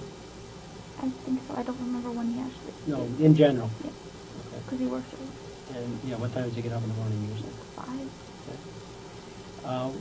And your mom, do your mom and dad sleep in the same room, or do they sleep apart? Sometimes they sleep together, but lately she's been sleeping in my brother's room. Okay. Which is?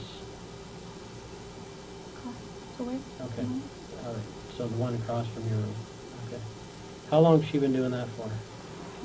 2 years. Okay. So it's more than lately then? Okay. So for 2 years she's been sleeping across the hall. Any particular reason, or?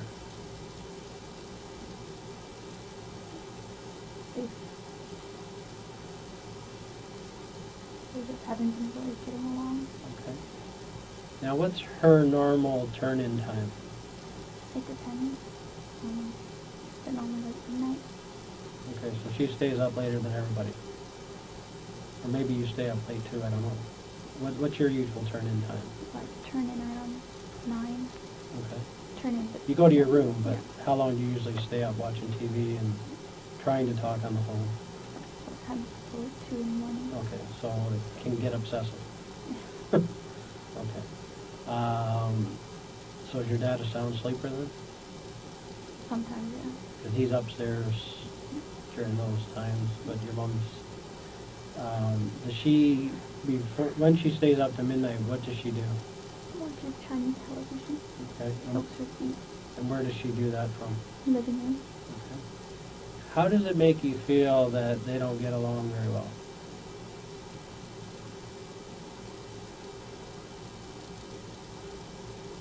What does that do to you? I like to be mediated. Okay. And when you mediate, what do you got to do?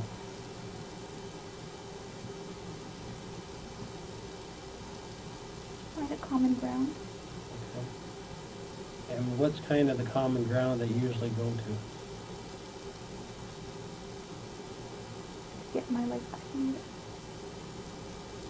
So you try to be, if you can be good for them, it'll help them? Is that your position? Yeah. Okay. Now, what's their typical fights about? My dad being loud and noisy and inconsiderate. My mom being naggy. My dad not doing enough housework and caring enough about the house as opposed to other people's houses. Okay. What do you mean other people's houses? Just like he has all these ideas for other people's houses that he doesn't think and do at our house, like decorating and upgrading them. Okay. But when he talks about his friends' houses, he has a lot of ideas. Okay. But he doesn't apply them to... Okay, and how does that make your mom feel then? That he doesn't care about this house, the family. Okay. How does that make you feel? I know that that's just my dad. Okay. How long has this been going on, the tension? As long as I can remember. It's always been there. Did your brother ever have to mediate? Okay. That year when I moved out, well, not moved out, but the year I stayed away from home, Yeah. he took a lot of it. And he was at home at the time? It was his last year of high school. Okay. All right. And then when he left, you were on your own again? Okay. What do you and your brother discuss about that? How do you feel about it? We divide and conquer. I try to go and comfort my mom, help my mom off with stuff, and he goes to my dad, calming him down and talking to him about one of his interests. Okay. So separate them essentially. The arguments, what do they do during the arguments? Yeah, bigger. Okay. And when you hear the yelling, what does that do to you? Tells me I need to go to where they are to help them calm down. Okay. All right. And how often do they actually get in one of these loud fights? Every day. Almost every day. Okay. And what was the last fight that they had? My father came home late that day. Okay. And they had an argument about that? And how did that go? My mom just left for dance. Okay. My dad left first, and then, he left after he came home from work, and then he called him, my uncle left, and then by the time my dad got home and ate dinner, my mom had to leave. Okay. So they didn't have the time to... But originally, there was a fight that night? Yeah. Okay. And what did your mom say to your dad? She said, "Where did you go until that time?" And she didn't believe that he just forgot to lock his something at work. Okay. Did it sound unreasonable to you, or? I don't know. If he forgot something at work, then he forgot something at work. But usually, why she was yelling because he doesn't turn on his phone or he doesn't let us know. So we Okay. She didn't think it was considerate, I guess, is what the argument really was about. Not so much that you were late, but you didn't call about it. Is that more? Yeah. If I'm wrong, tell me, but I'm just... I think so, yeah. Okay. And, but he was, what, a half an hour late compared to usual?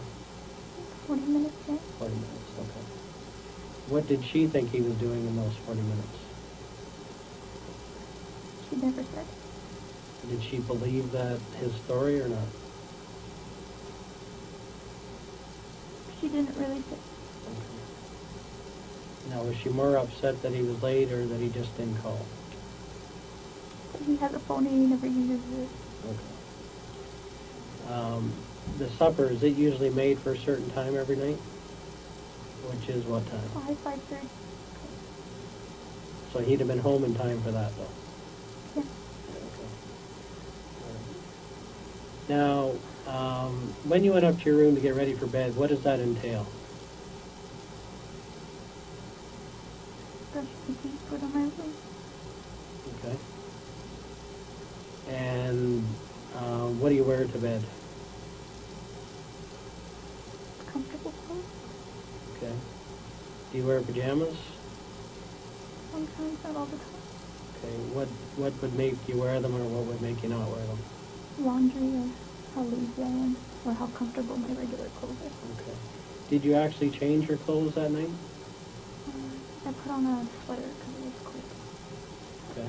Which was what? Skating sweater, I believe. Okay. And what did you have for bottoms?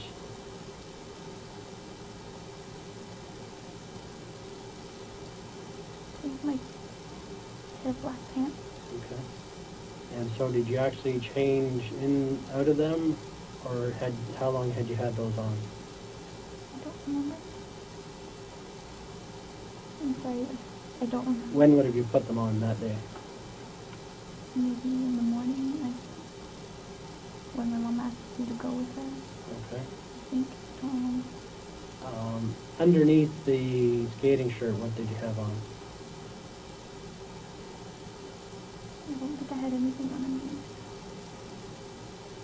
I don't think. So you had to take something off. That's why I'm just getting to, if you put that on, did you take anything off? My bra. Okay. And maybe a tank top or... Because you obviously weren't walking around with just your bra all day. Is that fair? I'm sorry, I just don't remember the details. Yeah, take your time. I just don't remember. Probably Okay. it was a t-shirt or something. Yeah, okay. And what you put on the, you remember that, okay. And then what happened? From where? You were essentially then on the phone. Just watching, I think, watching TV and talking to Ed on the phone. Okay. How did the conversation end with Ed? I heard my mother calling for my father. Okay. And then what? I have to go through this again. Okay. When you went to bed, was your mom home yet? She'd just gotten home and I went down. I told Ed I'd be right back, and I went down, I said hi to her, and I went back up to my room. Okay. So what time would have that been, I guess, is what I'm trying to get at. 9:15. Okay. So she got home, you went down. How long did you... When she came home, she changed. Yeah. And then Did you that's see... when I know she came home, when she went up to change. And then she went back downstairs, and I went down to say hi, grab a glass of water, I believe, and went back up to my room. Okay. And then you were back on the phone with Ed when you heard what? I'm not calling up my dad. Okay. So when you went down to see your mom, what did you talk about? Nothing, I just said hi. She was watching her tiny shows, I just left her alone. Okay. And what else did you do while you were downstairs? She went to go get a glass of water and then went back up the stairs. Okay. And where did you get the glass of water from? Now, while you're downstairs, at any time do you make sure that the house is secure? That's usually the person who goes to bed last. Okay. Just in our house, anytime anybody's going to bed, they usually, each one of us end up doing it in case somebody else forgets. So did you check the front door at all? No. No. No. No? Back door, side doors? Okay. If you were the one to go to bed last, what doors would you check? Back door and front door. Okay, and what would you do? Make sure that they're locked. Okay. And if they weren't locked? Lock them. Lock them. Okay. And the back door, how do you guys secure that? Lock and then pull and close. Okay. Is that a slider? Yeah. Do you guys put a piece of wood in there at all? No. So you just make sure it's locked. Okay. And so who would be the person that mostly does that then? My mother. Okay. Is it typical that if she's coming in late that she would lock it?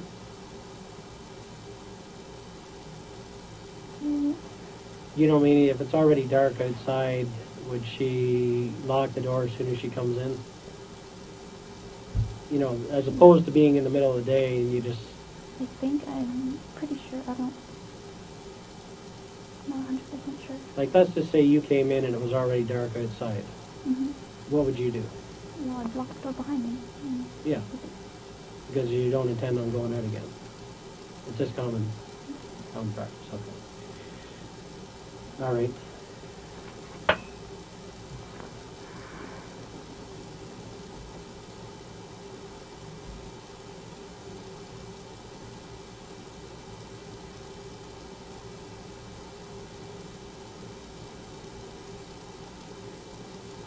Were you injured at all during the whole process? Not really. Okay. Not really anything? No. Okay. When they tied your hands, what kind of style did they tie them? I'm not sure. I made that. Okay. And when they tied you to the banister, how did they do that? One of them was holding me, the other one was tying, I think. Okay. And how did they tie? I don't know. They maybe kept looking down. Okay. And let me look. Yeah. What could you feel? And it felt like a tight and then like another tight. Where did it feel tight? In my upper arm. Okay. So what was around your upper arm? Black face. Okay. And what was around, how else were you tied? On my wrist. Okay.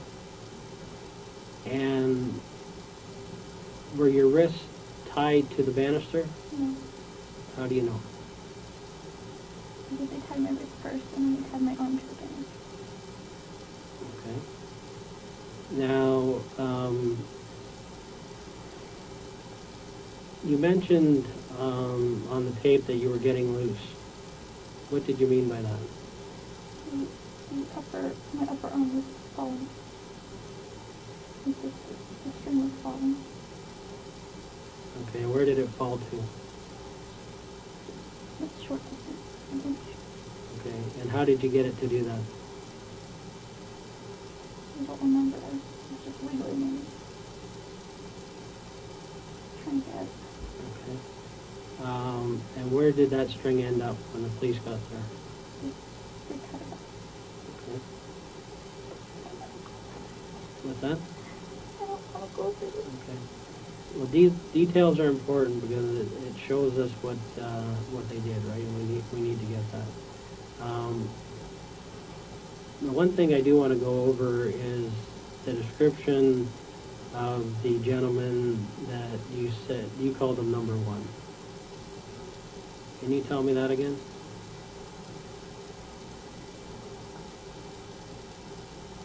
The first person that you dealt with, or that...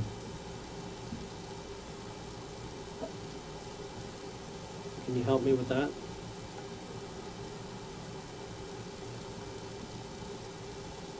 Dreadlock. Like, shorter than me, think about it. You're going to have to speak up. I can't hear you. Slightly shorter than, sorry? Just slightly shorter than me. Yep. Which is what? Maybe 5'6". Yep. What kind of build? Medium build. Okay. And what type of face? Round face. Okay. And age?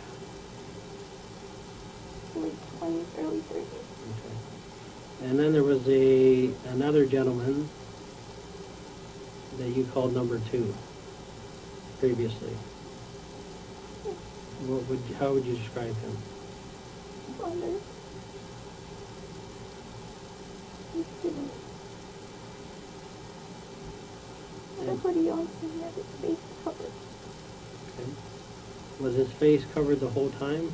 Yeah, I think. With what? Bandana. Okay. Cloth. Okay. And They could tell you looked it up. okay, I appreciate that. And the third person? I didn't see him very well. Okay. Well, you did see some of them. Yeah, it's taller. And what color? I think it was black. It's all dark, though. Okay. But he had a Caribbean accent. Okay. And how do you know it was Caribbean? It sounded like what I hear on TV and people around. Okay. What about voices for the other two? Number one. No accent.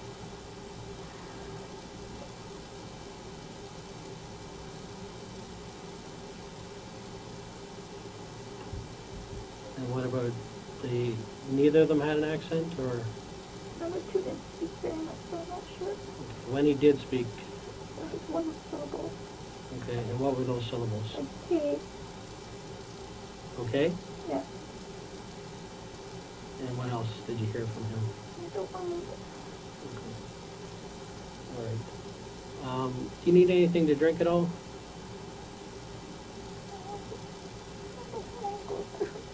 Okay. You realize that it's important, though? Okay. All right. Obviously, everything is so important that night that it's probably the most important night of your life. And I know it's tough to keep going over, but it's important. Okay? I'm just going to step out for a second, okay? Did you need anything? No? Okay. Hold tight. I won't be long.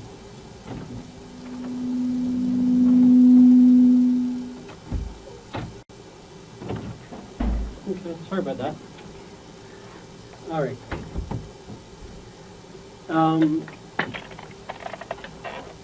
The money that you they took from you, how much was that again?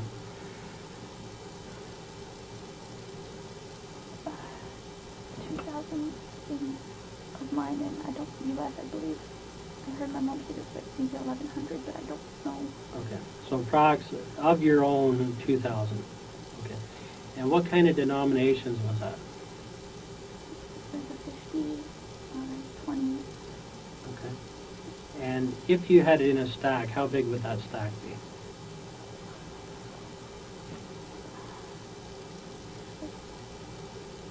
Okay, and where did you keep that?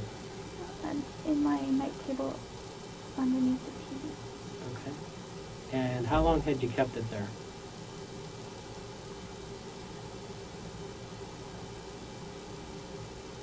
Maybe 6 months. Okay, and before that 6 months? It was in my other bedside table. Okay, which is where? Not the bedside. Why did you switch it up? Because that one got full. Okay, so you moved it over. Did you have any other money in your room in any other places? A few 20s in my wallet. Okay, did they get that? I believe they did. Okay, did you give it to them? They pointed it at one on my purse. Okay, and what did they do with that? I don't know. Okay. You saw him take it or not? Okay, and you haven't been back to check since? I can't walk in. I can't go into the house. Okay, gotcha. Now, and where did that money come from? Some of it I just recently withdrew, and others is from money I saved up from certain. Okay. How much did you withdraw? 1,500 twice, but it was to pay back my mom for recent vacation we went. Okay, so how much did you owe her? 500. Okay. And when did you take that 500 out? Just recently, like the day before or something. Okay, and the other 500? Early on in the week. Okay. Maybe like 2 weeks. And where did you get that from? I'm sorry? Where did that come from? In my bank. And where's your bank? I don't remember the other withdrawal, but my one withdrawal was my most recent withdrawal was at Warden and I don't remember where I withdrew the other one. Okay. But you went through a teller, or did you go through a cash machine? Machine. Okay, for both or just one? I'm pretty sure for both. Okay. And how much did you take out each time? 500. Is that your maximum that you can take out on the machine? Okay. How much do you have in your account? Maybe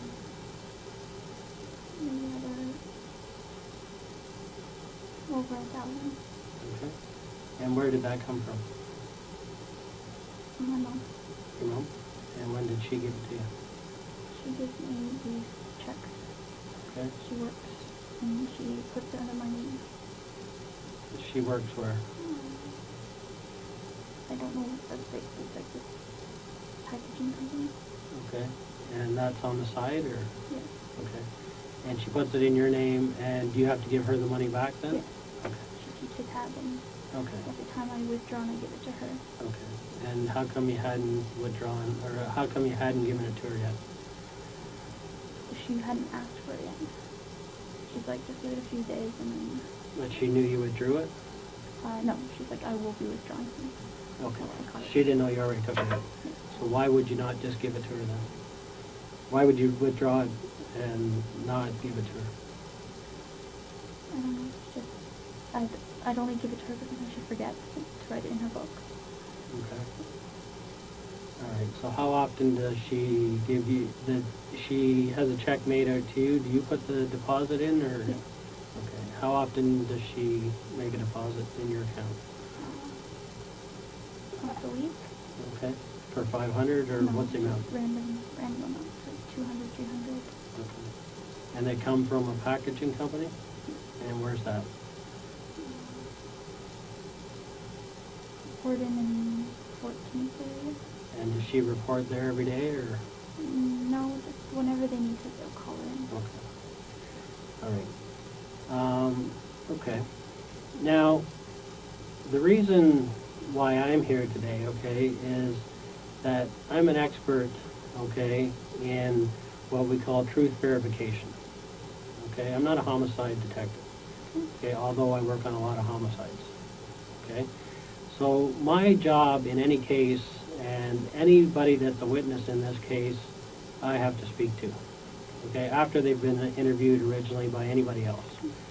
Okay, and so what it's about is truth verification.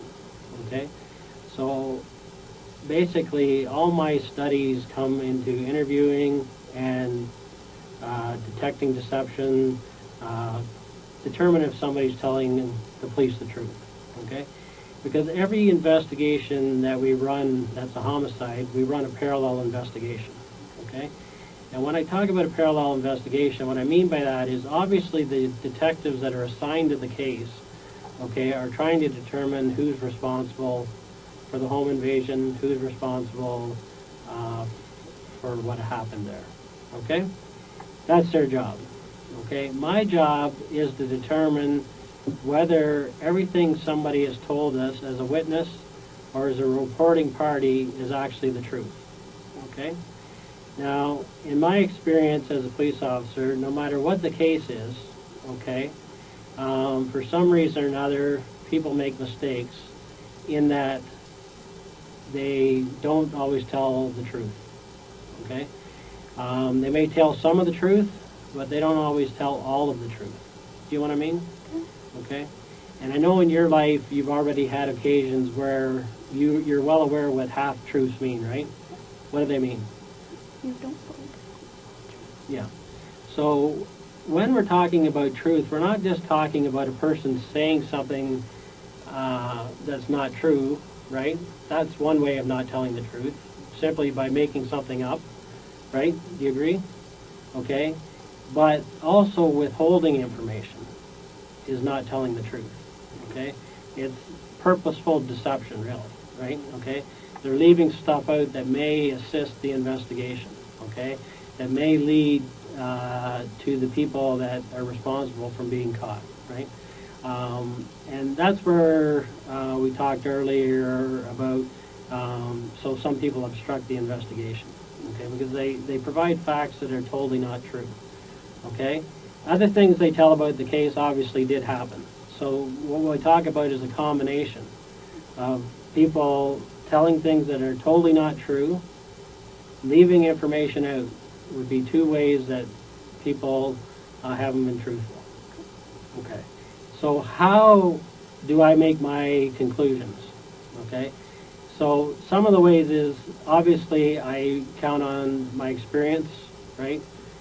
I talk to thousands of people, okay?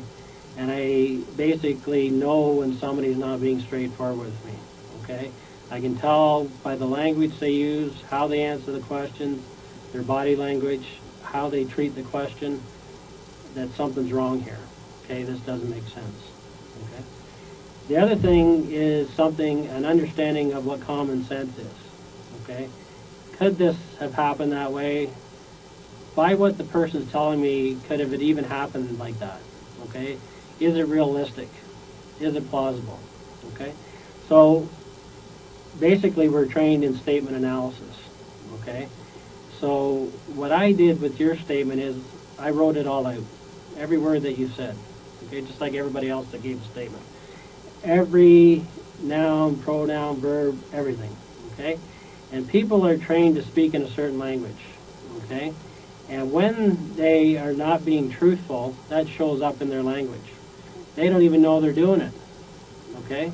But when we analyze the statement itself, we know whether they're being truthful or not truthful, okay? And these days, we even have software that assists us in that, okay? We're in the modern ages, right?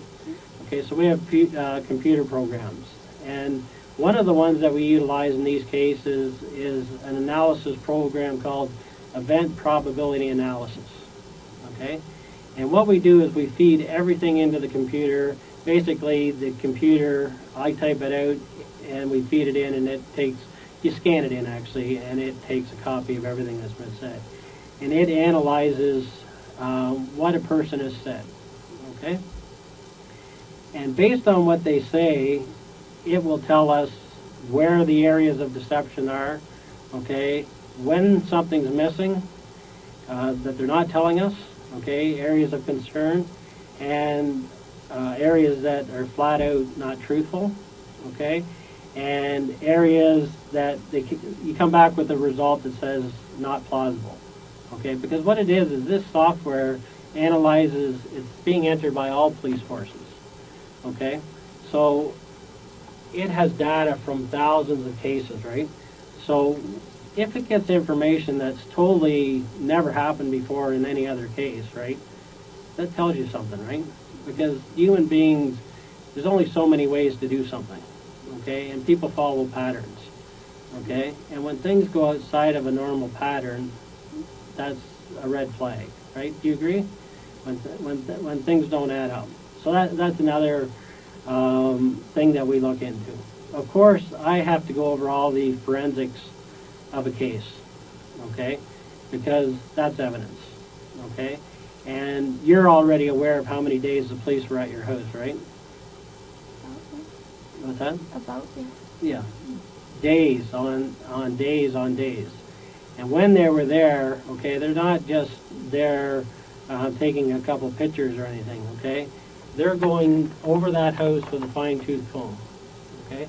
They're going over every hair fiber, every skin cell, every bit of blood, because essentially, you know what DNA is, right? Okay? Basically, a person cannot go in or out of anywhere without leaving a part of themselves behind, right? You understand that? You watch CSI at all? A little bit. A little bit. But it tells you that it would be like if you and I walked out of this room right now, right? And we brought in our forensics experts, right? And what they would do is they would collect any hair, any fibers, any skin cells, any DNA that was in this room, okay? And what they could do with that is simply say, at the end of the day, they would say, you know what? Jennifer Pan was in that room and Bill Gates was in that room, okay? It's conclusive that we can't go in and out without leaving parts of ourselves behind. You understand that, right? Okay. So obviously the forensic in this case will tell us a lot of information, okay? Who was in what room? Who wasn't in what room, okay? what you have to remember is what is there and what is not there are just as important. Okay? So if somebody was said to be in a certain room, and our experts went through there and there were no fibers from that person, what would that tell you? Yeah, they weren't there. Okay? So in my work, I'm looking for what's there, but also what's not there is just as important, and you know what? A lot of times it's even more important. Okay? Because it goes to verifying what the witnesses have told me. Okay? Or what they haven't told me. Both. Right? Okay, so that's another thing that, of course, that's done at every scene. Okay? The other thing that we do is obviously we talk to a lot of people, and you already know we've done that because we've talked to a lot of your friends and people that you know, right? So you're well aware that we don't leave any rock unturned. Okay? And so we go out and do that. You already know that we've contacted these people because that's part of what we do in every investigation. Okay, every interview is important. Every person that may have any knowledge at all is important, right? We also talk to people that have talked to the witnesses. Okay, so if we've interviewed you, for instance, and then we go and interview that person that's talked to you, they will tell us what you said. Okay, and if there's odd things in what you've told them or they don't make sense, of course, we find that out because they tell us, right? And so that's another way we can determine if somebody's being truthful.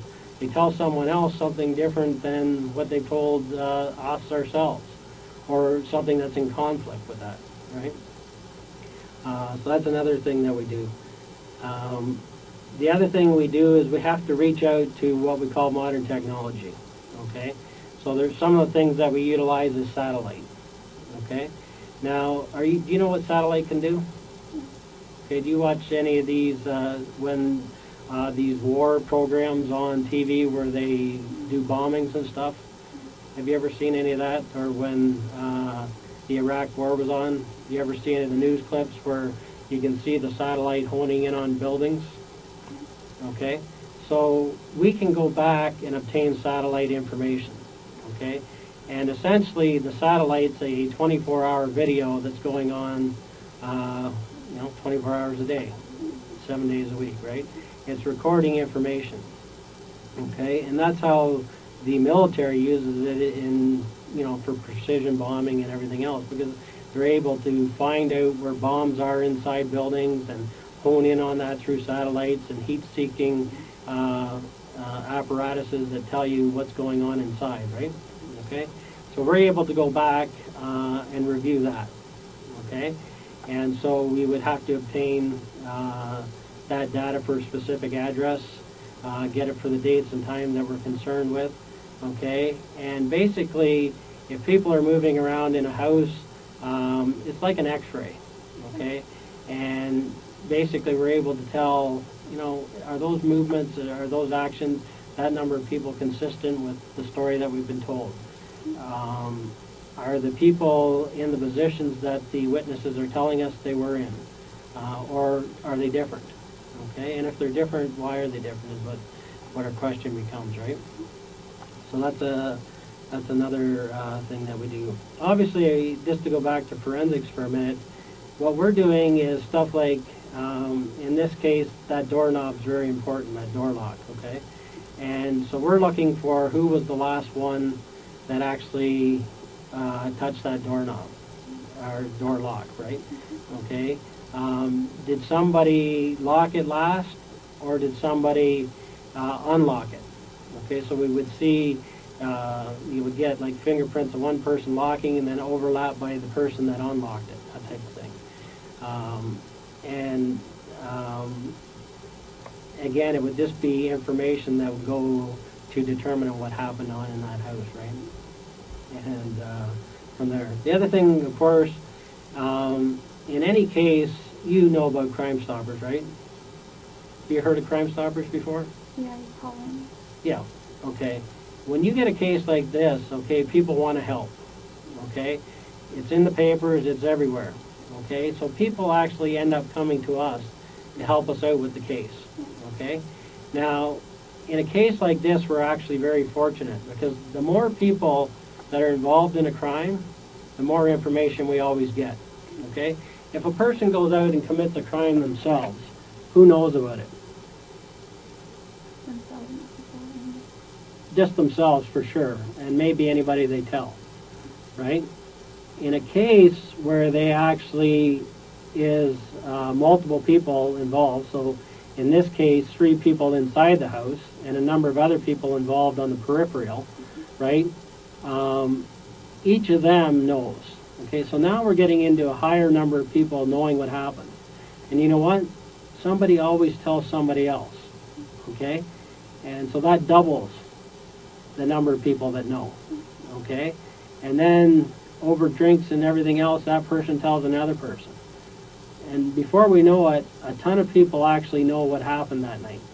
Okay? And suddenly we get people calling in because, you know why? They want to help. Okay? There's other people that just want the money. They know what happened. They've heard about it. They've heard it through a friend. Okay?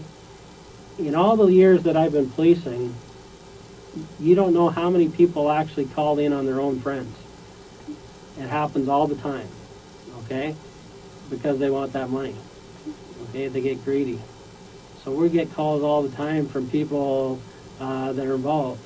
We also get people that are actually involved in the crime telling about other people that were involved in the crime. And they're actually going to collect money on a case that they were involved in. You hear what I'm saying? Okay? And so at the end of the day, okay, there's so many resources available to me that at the end of the day, I'm going to know if a person's telling me the truth or not. Okay? Whether they, and it may not be to me because I'm analyzing also every statement they made to the police. Okay?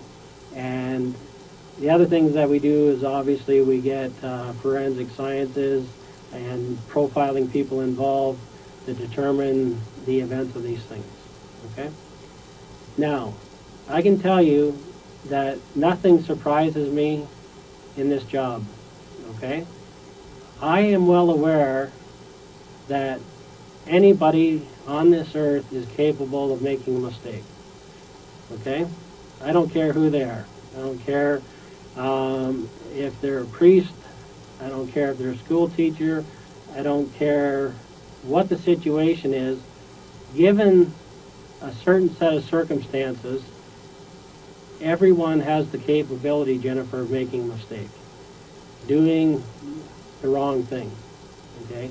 The key, though, when I talk to people is when they made a mistake, okay, that's one thing, right? The key is to not keep making the same mistake. Okay? And to get that information out and get it off their chest. Okay? You understand what I'm saying? Okay?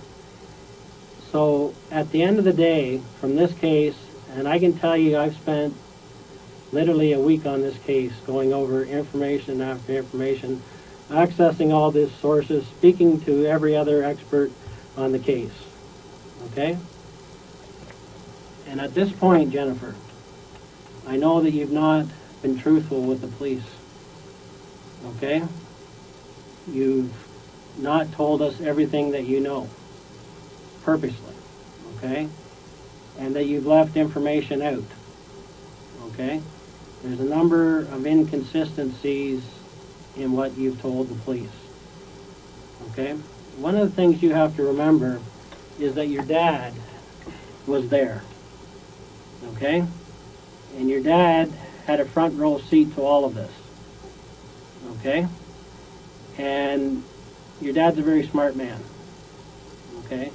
And he has a very clear perception of what's going on. And he tells a very truthful story, because I've gone through this whole process with him. Okay, I've had to do the same thing. And I know he's being truthful. Okay? The problem is that your story, what you're telling, is not truthful. Okay? And we have to clear this up. Okay? your rendition of what happened, one, a lot of events you say that happened never did. Okay? A lot of things that you told the police happened never happened. Okay? They never happened in the sequence that you've told. Okay? You've got to remember that your dad was there. Okay? That's just one part of it. There's lots of other things that tell me that you've not been truthful. All this analysis that I've been doing. But on top of it, that yours doesn't match at all, except for very few factors that you've told truth, but you haven't told all the truth. We're getting into where, you know, you've spent a considerable amount of time in the last 7 years telling half-truths, okay? And I can understand why, okay? You've had a tough life, okay? What's happened to you, to me, equates to abuse, okay? And all the stresses that you've had and forced to lie, I can understand why you did it, okay? But you're in another situation here where you're under another tremendous amount of stress, okay? And that stress is brought on by those same factors that brought on stress before, okay? The number one thing that brings on stress to you is when you're not truthful, right? That hurts you, right? Okay? And it doesn't feel good inside, does it? It breaks down the person that you are. Because at the end of the day, you're a good person. I know that. You've got a good heart. Okay? In this case, though, you've made mistakes. Okay? And you're involved in this. I know that. Okay? There's no question about it. Okay? The only question right now is, are you going to keep making mistakes? Are you going to go on the route that you've gone on over the years and try to pretend that things happen that never happened? Okay? Are you going to not face reality here? Okay? You were not truthful to the police in this case. We know that you're involved. We've done our homework. Okay? We have to resolve that now here today. Okay? I need to know from you what really happened. Okay? And I mean, who else is involved in this? Okay? Because there's no doubt, Jennifer, that you are. Okay? We know that. We're past that. Okay? There's no question about it at all. Okay? And I know why this has happened. Okay? You have spent your whole life trying to live up to expectations that you can't meet. Okay? And it's stressed the hell out of you. You're a 24-year-old woman being treated like a 15-year-old. Okay? You've never done anything that terrible in your life, but you're being treated like you have. You're not being treated like the adult that you are. Yes, you made some mistakes. Big deal. You're not the first person that has gone out and not told their parents that they're dating a guy, because in your culture they don't accept it. I understand that. I've talked to people in here that have kept that secret for their whole life from their parents. Okay, so that's not abnormal, but that puts a lot of stress on you, right? That's not easy for you, is it? No. Now, what we need to get down to here today, Jen, is what really happened. You need to tell me what went on, because you know who was in that house that night. You do, Jen. There's no question about that, okay? There's no question about it, okay? You have actually given an improper description of the person you were dealing with upstairs. Number one, you falsified the whole description of that person. We know that, okay? We know that, okay? Yes, you did, Jen, okay? You did. You've made a mistake here, and we got to get to the bottom of that. That person did not exist in that house that night. I know that. Okay, we've done our homework. Okay, you heard on the news that there was video, right? Okay, it wasn't 3 black guys that left that house. You know that, and I know that. Okay, so we need to get down to why you have purposely told us a false description of number one. Okay?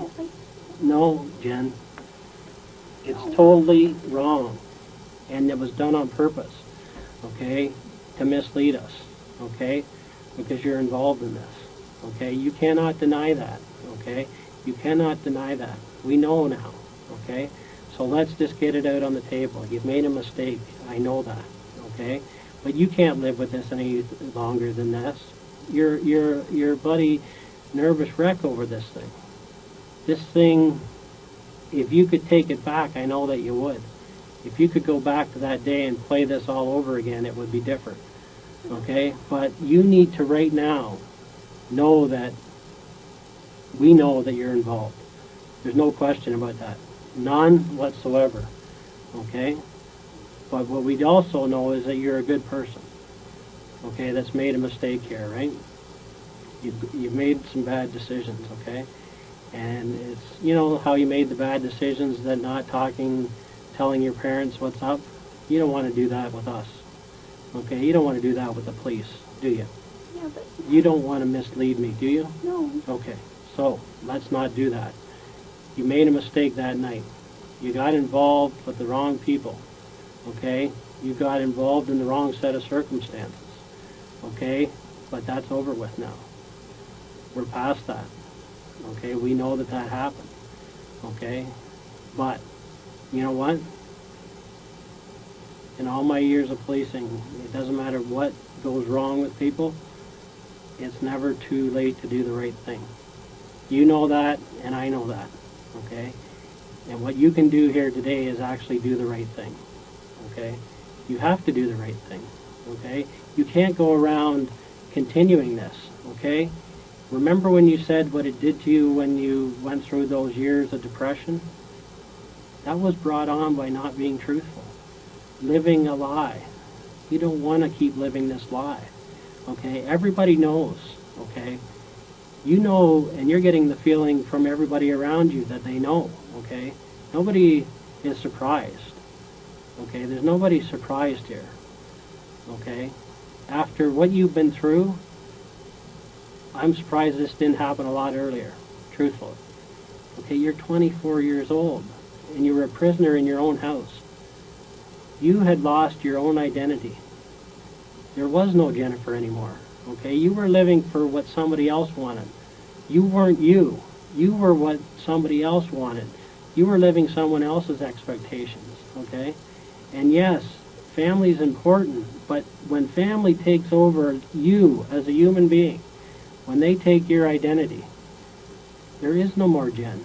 So no matter how good their intentions are, no matter how much they love you, they're taking away Jen. Okay? And you have gone through this for years, in the middle of tension. Tension that's got to the point that it makes you sick. Your stomach churns over it. You don't wake up a day that there's not some issue on the table, not some stress in your household. Okay? Essentially, you've been told to live up to expectations you yourself years ago knew that you could not do. Okay? They're taking away Jen. There is no Jen. They took Jen away. The Jen that just wants to be a piano teacher. Why isn't that good enough? Why was that not good enough? That was great expectations. Why not just be a lab technician? Why a doctor? Why does it always have to be something bigger? Why can't it just be what you want? And all that has resulted in what's happened on November 8th. The tension built up to a point that, you know what? It's like an animal that gets cornered. At some point, the nicest dog, when it's cornered, bites back. Okay? It's called self-preservation. Okay? And in your case, all that's happened here is self-preservation. 18 months ago, Jen, you chose your family over Daniel. Okay? But you gave up Jen in the process. You gave up yourself to this whole thing. There was no Jen anymore. The Jen that just wanted to teach piano, that wasn't good enough. The Jen that just wants a normal 9-to-5 job, that's not good enough. And Jen was in a state of depression, backed into a corner. And what it came down to is one thing: self-preservation. Self-preservation overrules anything in life, okay? At the end of the day, it's like your life is being choked out of you. That's what's been happening for the last 7 years. And basically, the grip on your throat, on your life, has shrunk and tightened up to a point where either you do something about it or it's the end of Jen. And you've diminished to a point where the only thing you could do is fight back for once. And that's what's happened here, Jen. We know that. We know that. And I'm surprised it took this long. A 24-year-old young woman being treated as a prisoner in her own home. I can't imagine. Like, the rules that they have are for 12-year-olds, not for somebody twice that age.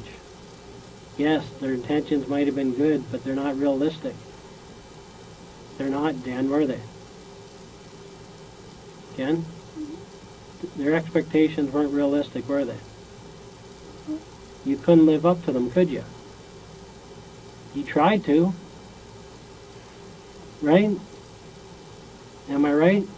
Yeah. And finally you had to bite back, right? You had no other choice. You felt like you had no other options. You thought of everything else, including killing yourself, to make this change, right? Right? I'm right, aren't I? Jen?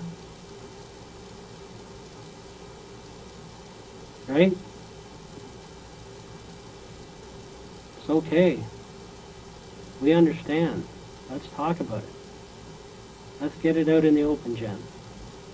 That's all this is, about understanding. We know that you were involved. We know what you did. But you can't live like this. You got to get it off your chest.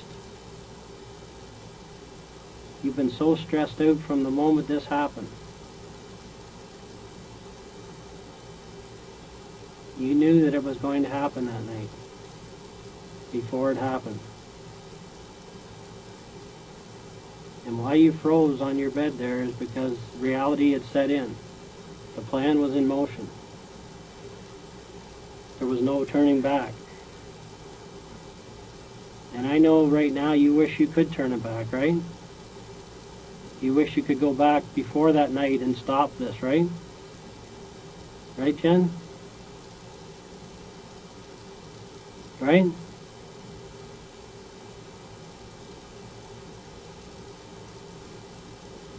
What happened?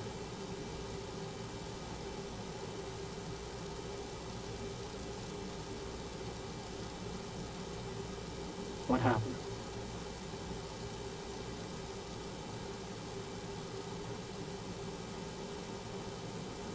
What happened? Okay, it happened, yes. The guys came in. Okay, but you were involved. That's what the difference is here. Okay? Right? A lot of what you said happened, but a lot of it that you said didn't happen. Okay? Everything I said happened though. Okay? But it's what you're not saying that's important here. You were part of setting this plan in motion. Right? You were behind this. Right? You have to get it off your chest, Jen. It's killing you. Get it off your chest, and we're going to talk it out here. We're going to understand, and we're going to get this pressure off you, because that's what you need right now. Do the right thing now, Jen. We already know. You're not going to surprise me here. Okay, I already know what the answer is. And I can't stand to see you go through this any longer. You've been a physical wreck because you know that you haven't been truthful with us. A lot of things that you said are true, but there's so many more that aren't, and you're leaving so much information out. We know that. You have to sit there and ask yourself, yes, he knows. Bill knows. Everyone knows. But what you have to do now is get the strength in you to tell us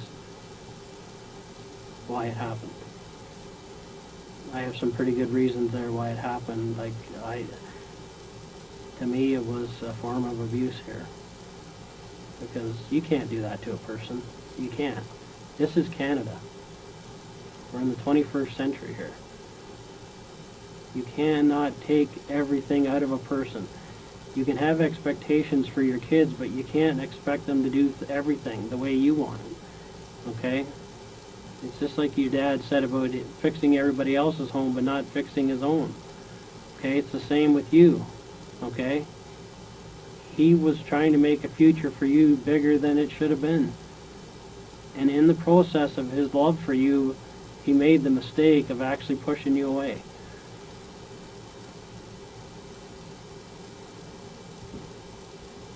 Right?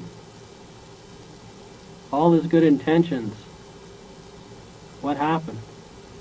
All his good intentions went the other way because he made too high of expectations on a young woman. We know that, Jen. You know that. And now's the time to get it out in the open here. Right? You know the importance of telling the truth when it really counts. And you know what it does to you as a person when you have to deny things that you know are true. Right? It doesn't feel good, does it? Jen? It doesn't feel good to have secrets, does it? No. You have to let me know what happened here. Okay? Okay. But you were involved. Right? That's the part we need. Okay? We need to hear that from you because we know you were. We're going to talk this out and figure out what happened. I'm going to make it easy on you, Jen. All you have to do is tell me that you were involved, right? I'm right, aren't I? You know it. We know it. It's plain as day. I'm 100% correct here. I wouldn't be sitting here saying this if it wasn't Jen. Okay?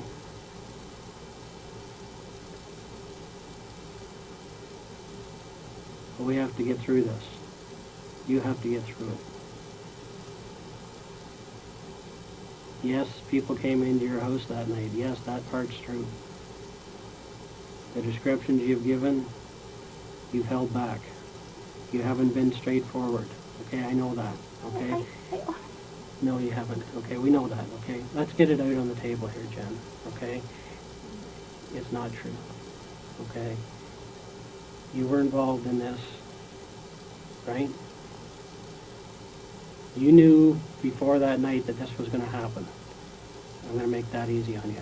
That's a true statement, right? You knew before that night that they were coming, right? That's all I need, Jen. Let's get the truth out here now.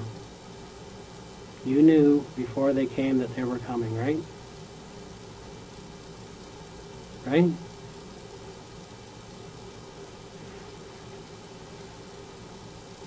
Be honest with me, Jen.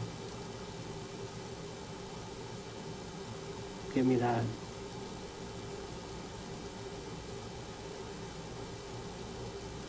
Right? You knew before they got there that they were coming. Right? Now the good thing is here that you didn't actually shoot anybody. That's a positive in this situation. Because you couldn't do that. You're not that type of person. Right? And a lot of people do that. A lot of kids make the mistake of going out and doing it themselves, okay? You couldn't do that, I know that.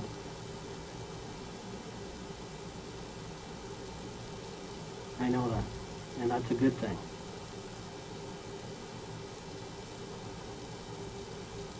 But you did make a mistake because you got involved in it. Jennifer, you don't need to live with this pain anymore. Let it out.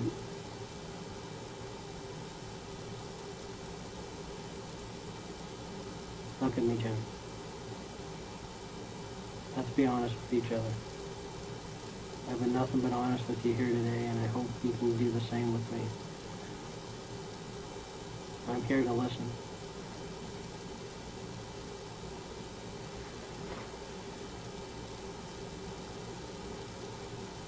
Jen? It's not worth it anymore. It's hurting you. What happened to me? Oh, I need to know the details. I can't even say. But I can tell you one thing is that we already know, so you can't change that.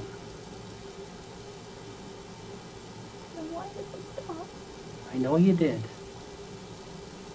But it got too far ahead of you, right? You didn't think this far ahead, did you? But once they started, once they came in, you couldn't stop it, could you? Could you? Jen? Hmm? I wanted it to stop. I know. Why didn't they stop for you? Hmm? I didn't know who they were. But you were part of the planning, right? You have to tell me that part, and then we're going to work through it together.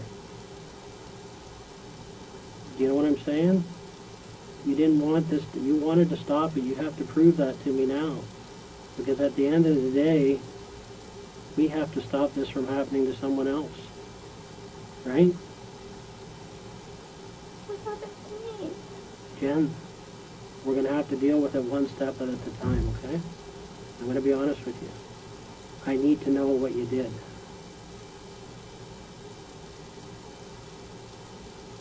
And then you and I are going to work through this together. Because the most important part of this whole thing is that we do the right thing for your mom. Right? I am her voice right now. I'm working for your mom. That's my job. And I have to get to the bottom of this for your mom. But I need you with me on it. Okay? I want you to step back for a minute and think, what would your mom want you to do right now? And I know she's a good woman, and she's taught you all your life that, Jennifer, no matter how bad it gets, no matter what you've done wrong, you can come to me and tell me. And I'll understand. Right?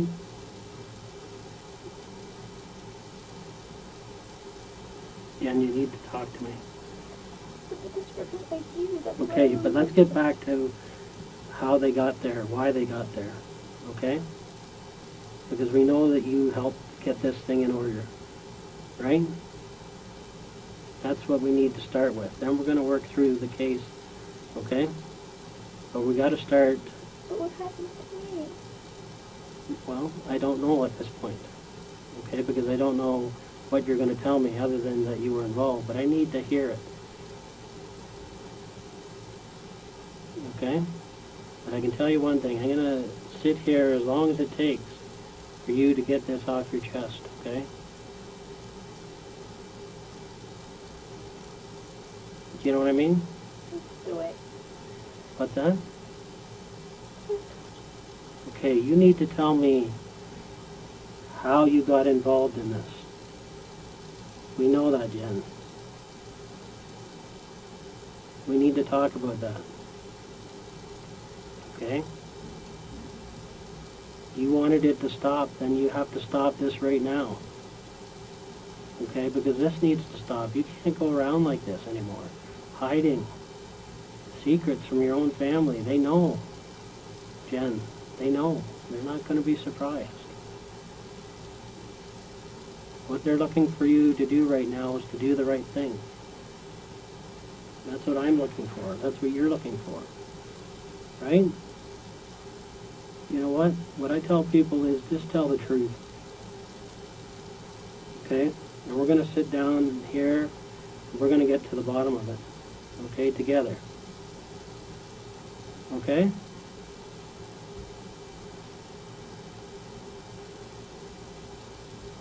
Jen? What happened?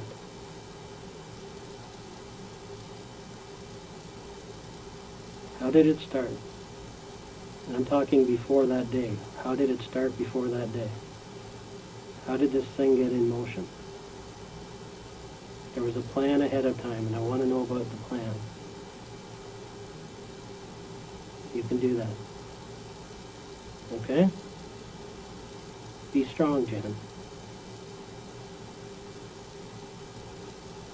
Jen? Be strong here.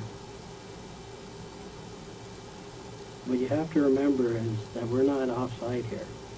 Okay? We know already that it happened. There's absolutely no doubt that you were involved in this, or we wouldn't be sitting here right now. You've been waiting and wondering when the police were going to ask you or tell you this. You thought it was going to happen the last time you were here. Right?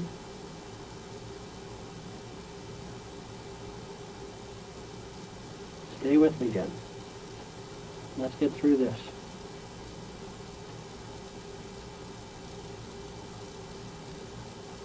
You're sorry you're out now, are you not? Are you sorry for what happened? Pardon? You wish you could take it back? Jen?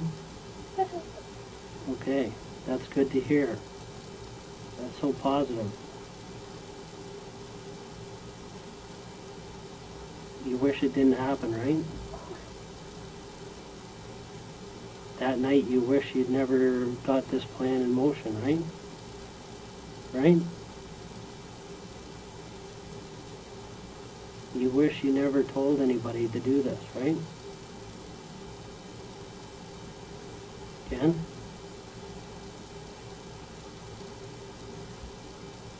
You gotta get it off your chest.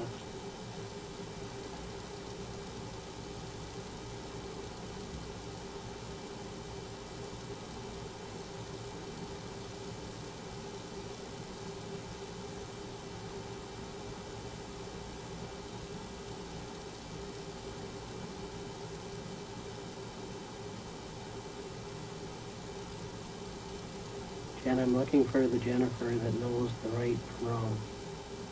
Are you there? Yes, okay, sit up and let's talk. Okay, I know this has been hell for you. You have gone through hell for years. All you were looking for is a break. A chance to be on your own. To make your own decisions. To be Jen. Right? That's all you were looking for. Right? Right? You felt cornered. You felt like you didn't have any other options. Right? Jen? You didn't have another option, did you? At the time, you felt like this was the only thing you could do. But once it started that night, you wish you could have stopped it so much. Right? Jen? You wish you could have stopped it.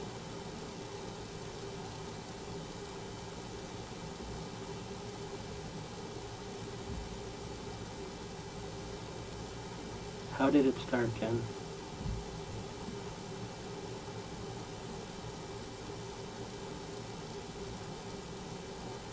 Eh? Look at me. How did it start?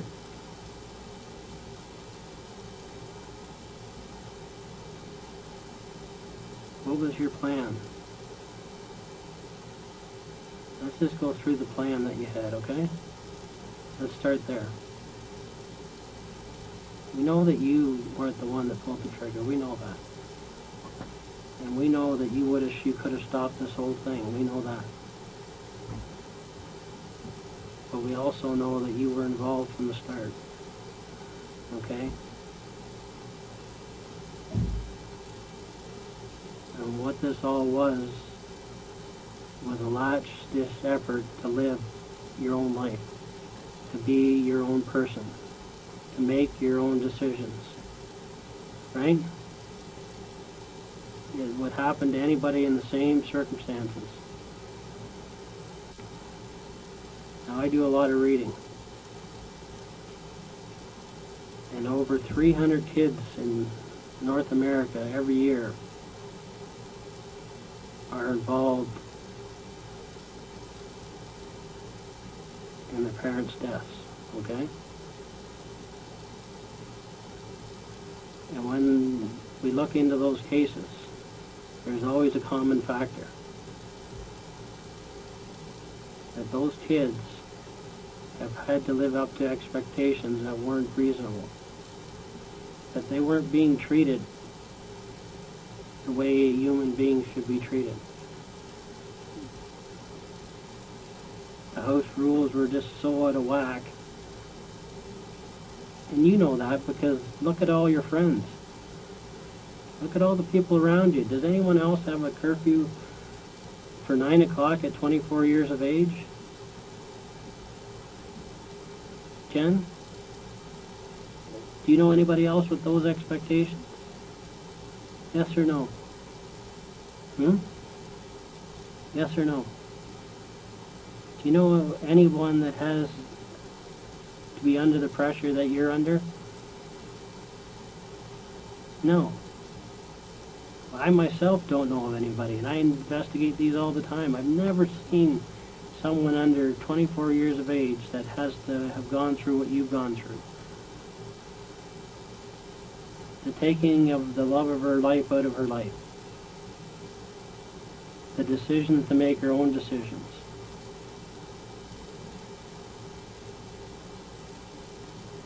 You had no choice here, Jen, I know that. And anybody else in your situation would have done the exact same thing. The only thing different is I would say that they'd have done it a lot earlier. They would have looked for a way out. You've tried everything. You've told them, but no one listened. They didn't listen, Jeff. Now, I want you to answer a simple question for me, okay? Can you do that? Look at me for a sec here. Look at me for a sec. I have a simple question for you. I just want to hear yes. Okay? You knew this was going to happen, right? Jen?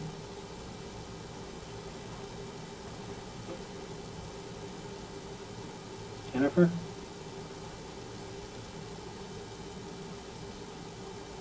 Let's work through this together, okay?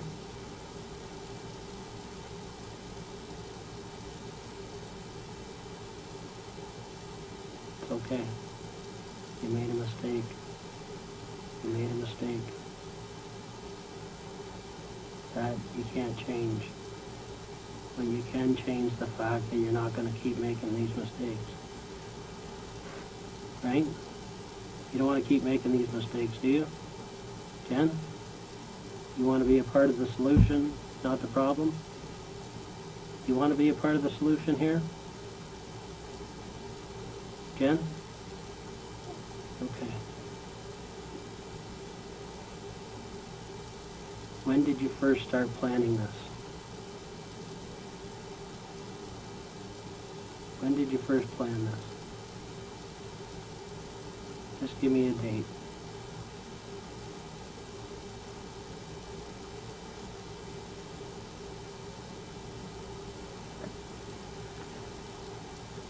Yeah?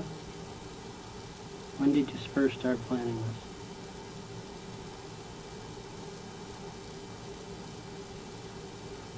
When was the final straw? What was the final straw? So that's what this is all about.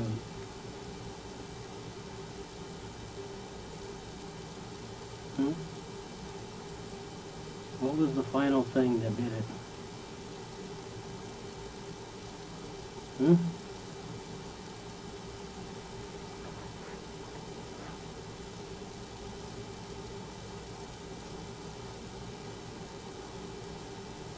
Jen, do you want to be a good person here?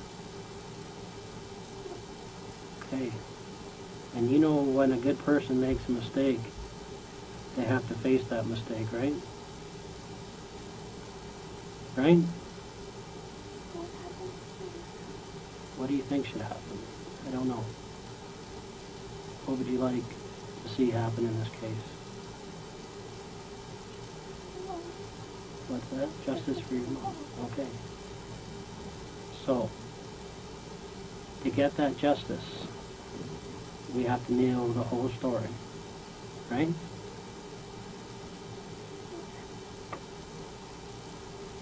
Well, one thing is that you're going to be Jen again,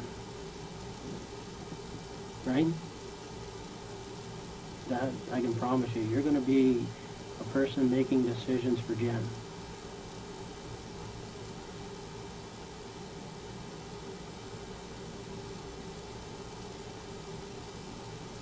You're going to prove to people that you know what the right thing to do is.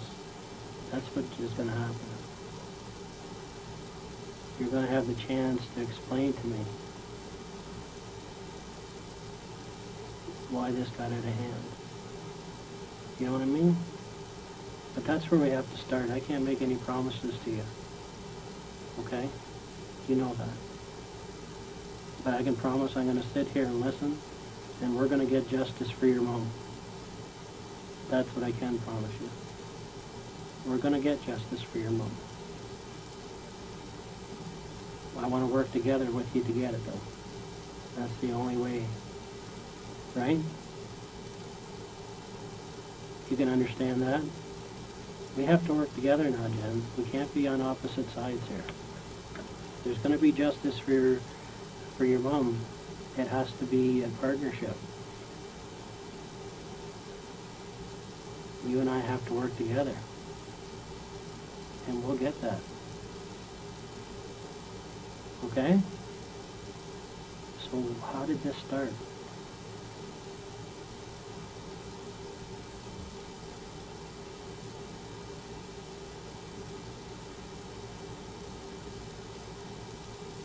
Jen? Do it for your mom. That's all this is about. I've watched you and all these statements. Okay? And, you know, I know what the truth is, and I know that you loved your mother, and I've told everybody that. I said the worst thing about this whole thing is that poor girl loved her mom. But she got involved over her head. And every word you heard from your mom, it affected you. I know this is the whole worst thing about this whole thing. And you'd give anything just to talk to her one more time. Right? But she needs to understand what happened, what went wrong here. Okay? So I want you to pretend that I am your mom. And get it off your chest. I want you to think of you telling your mom what went wrong. Okay? And then we're going to get justice for mom. And we're going to do it together. Okay? Jen, can we work together? Can you and I work together on this? Okay, this is a plan that went wrong, okay? You had a plan. You have to tell me about that plan. Then we're going to work through the rest of it, okay? So we have to start with you, okay? Because you got those people there, okay? You set this in motion, okay? We have to know how that happened. Then we're going to figure out it together, okay? All right? That's what your mom wants right now. She's watching us here. She's wondering, is Jen going to make the right decision here? Is Jen, after all of this, going to come out on top doing the right thing? Is she going to be truthful now? Because really all these other things that you've done in your life, you know what? Everybody's lied to their parents. Okay? That's just life. Okay? I have a daughter too, and she's lied to me. And it hurts as a parent. But at the end of the day, what do we want our kids to do? We don't mind so much if they make a mistake, but we don't want them to keep making the mistakes, right? Jen? That's what it's all about. Someday you're going to be a parent, and you're going to want the same thing for your kids, right? And you want to be able to say to a kid honestly that no matter what, you can tell me. And right now, if your mom was sitting with me here, that's all she would expect is that you tell Phil what went wrong here so that there can be justice. Okay? It goes beyond just yourself here, okay? We have to think of your mom, okay? She's the most important. There's really nothing else for me that's more important. I'm her voice here today. That's who I work for, okay? Do you know what I'm saying? As a police officer, I have to work for the people that don't have a voice anymore. I have to sit and figure out what went wrong in every case in order that justice can get done. And that's what you want, right? Because we both want the same thing, Jen. Right? Okay, where did this start? Take your time. I want to talk about what happened before that night even came. That's what we need to talk about, okay? What happened before that night?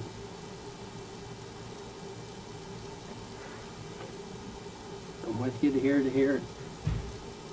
We're going to figure it out together, okay? What happened?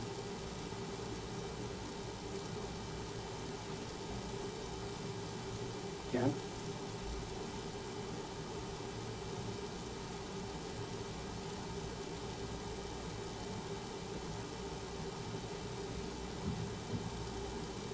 Be strong.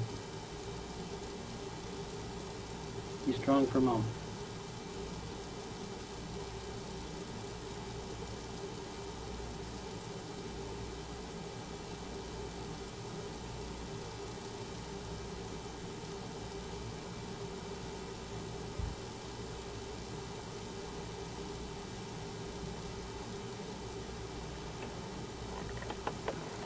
I'm here for you, Jen. I'm here for your mom.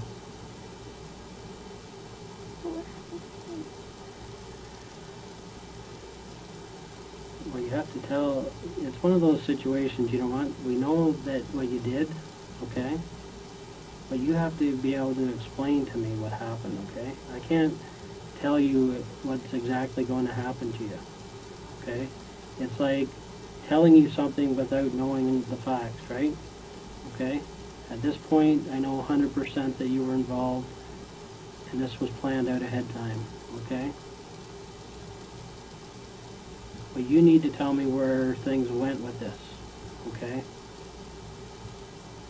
It's the truth that's going to tell me I can give you a better answer, but if you don't give me that, do you know what I mean? I don't want to lie to you here. Do you know what I'm saying?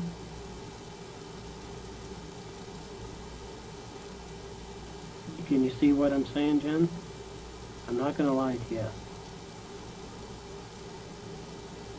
But I prefer to deal with this at one step at a time. You need to get it out first, and then we're going to sit down and we're going to discuss this so that justice for your mom gets done. That's your priority, isn't it? But I told you the Okay. descriptions of what I remember. Okay. Okay, but that's not everything, okay? You weren't straightforward with that, okay? You know that and I know that, right? You didn't give us everything. You misdescribed the guy. Yes, everything. Jen, we're past that, okay? But what I said is what I remember about them, like how I remembered them. Okay, but it's impossible because we have another witness. Your dad was right there, okay? And there's no way that you could get those descriptions mixed up, okay? We know that, okay? So let's not go there. Let's go with what we can deal with. Okay. What I need to deal with, though, is, okay, you did not pull the trigger, right? Let's deal with what you didn't do, okay? right? You weren't a part of that, right? That's positive to know. Okay, but we need to know what you were involved in and what you weren't involved in. Now, we know that you didn't shoot anybody. That's a positive, right? You could never do that, could you? No. But before that night ever happened, you knew it was going to happen, right? Let's start there. That's what we need to talk facts here. Okay, I don't want to get into an argument about what happened that night because it happened. Okay? Right? And you wish you could have stopped it. Is that true or not? Or are you just saying that to me? No, if I could stop it, I would have stopped it. Okay. Did you try to stop it that night? Yes. How? I wanted to go be with my parents. I wanted to go be with them. Okay, I understand that. Okay? But this all started off with the decisions that you made. Okay, those guys didn't show up there to take your money. Okay, we all know that. They came there to do what they did, to shoot your parents. Okay, we know that. Okay, and they didn't get there randomly. Okay, they just didn't decide that we're going to show up here tonight and pick this house randomly. Okay, this was set in motion before that night. Okay, and I'm asking you to be responsible here in your answers, Jen. You couldn't stop it once it started. I appreciate that. Okay? Right? But what I'm going to say to you is that before it even happened is where you made your bad decision, right? You got those people to come to your house. It was a plan that you put in motion. Okay? So that's what we have to deal with here. Okay? Now, do you want justice or not for Mom? Okay. Look at me then, because I'm going to get it for you. But we have to do it together. Okay? Tell me how this started. Because that's what you haven't told us, Jen. You left that part out. Okay? That's the part I want to hear. That's the part that's going to get us justice here. Okay? Then we can work through the rest of it. You can help us with the rest of it after that. You want to help us? Jen? Yes. Okay. I'm glad to hear you say that. Okay. So you need to tell me how you made this plan.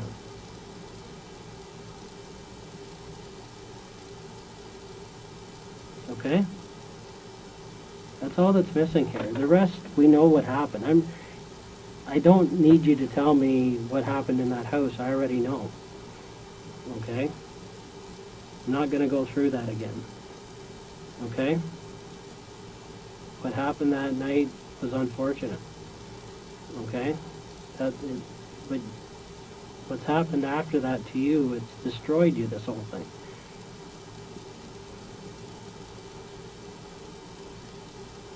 Right?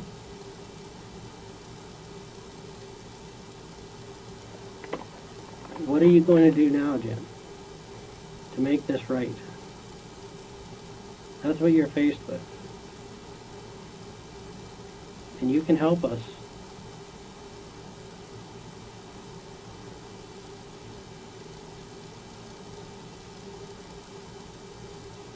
You just have to be brave here. You have to be brave. You have to actually really want justice for your mom. Okay, then you're going to have to show me. You can't just say the words, you got to mean it. Okay? Now, how did this get started, Jen?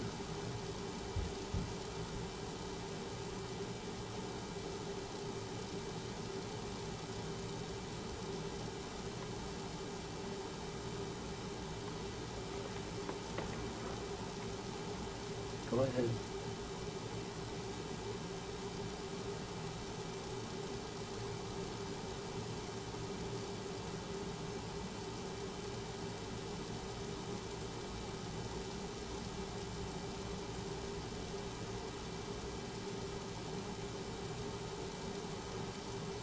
What did you do that you wish you didn't do now?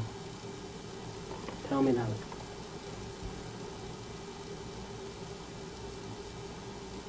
What things did you do that you wish you didn't do?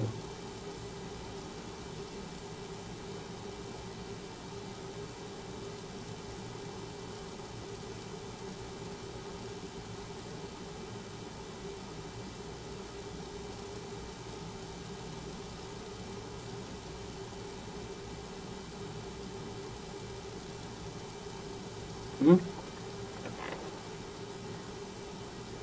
Okay, John. What did you do you wish you didn't do? That's going to help us here.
Okay, John.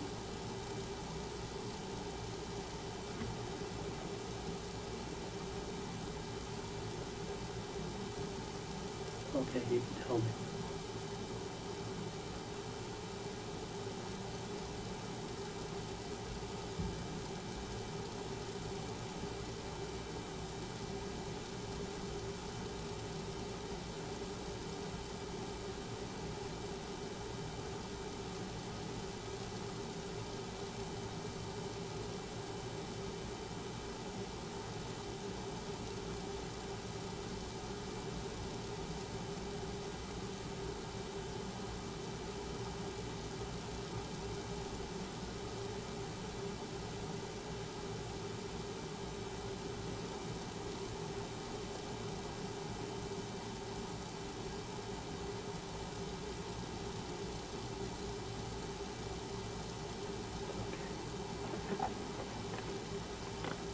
You're sorry, aren't you?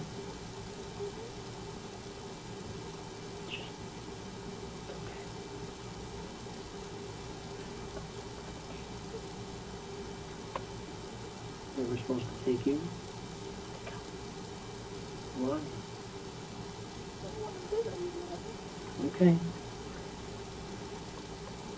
So they were supposed to take the whole family out? No, just me. What went wrong? I don't know. Okay, so tell me how that happened then. Okay. It was supposed to be you. Is that right? Okay, how was it supposed to happen then? Hmm?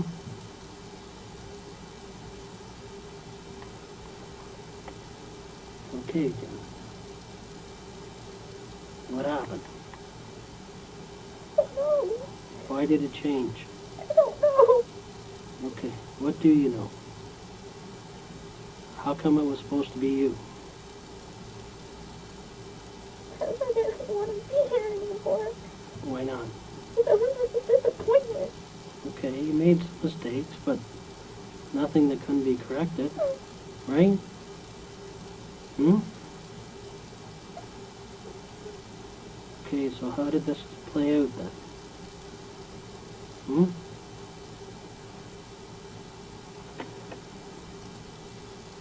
How did it start? What was the plan then? Hmm? Jen? You have to help me here. We need that justice for Mom now, right? It wasn't supposed to be Mom. Is that what you're telling me? Yeah. Okay. What about your dad? It was supposed to be Dad. It was supposed to be just me. Okay, why was it supposed to be you? So that everyone could be free from me. Okay. So, why did it happen this way then? I don't know. Okay. How did they get there? I don't know. You knew they were coming though, right? Because you said it was supposed to be you, right? So what had you done ahead of time to make them come there? What did you tell them to do?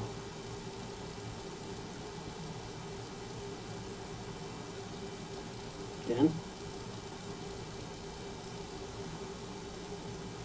Let's work this out, okay? Let's work it out for Mom.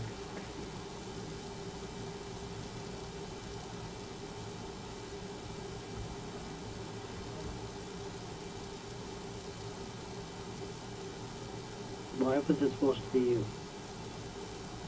Everyone could be free from me. I was a disappointment in everything. Okay. But why did it have to happen this way?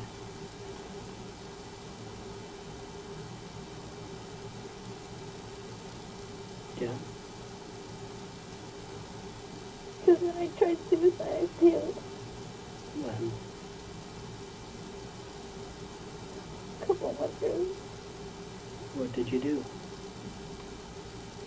A whole lot of pills. I couldn't do it.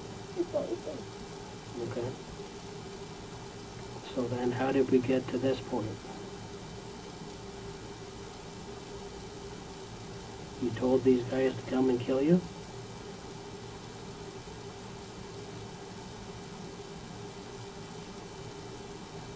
Jen? Yeah.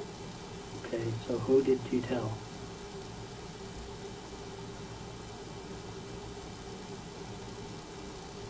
What did you tell them? What did you want done? How? Didn't matter. Okay. So who did you get to do this then?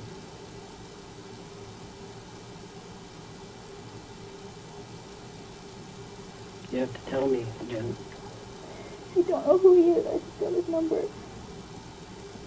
Okay? And what's his number?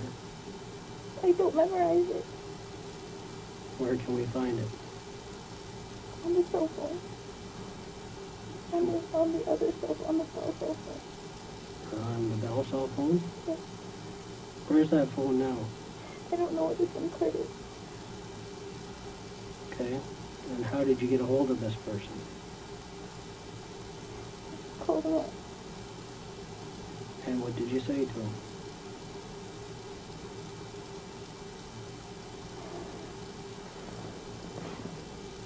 It's supposed to happen like this. Okay, I appreciate that. How did it happen? How did they get there? I don't know how they got there. What was your request? Come in. And take me up. How would they know who you were?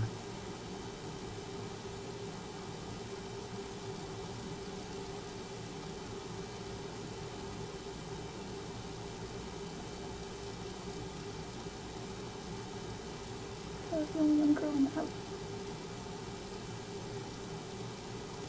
And what did you discuss with this person?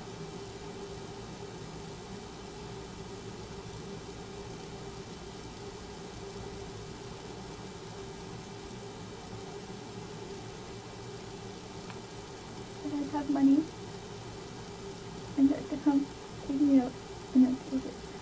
Leave it. And how much was he going to charge for it then?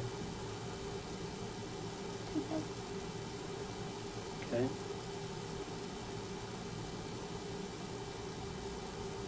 And that's what you gave him.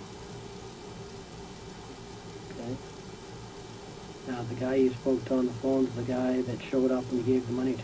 I don't know if that was the same guy. I've never met him before. Okay, did he say his name was? I used to call him homeboy. Okay. Homie. How did you get his number to make this call in the first place?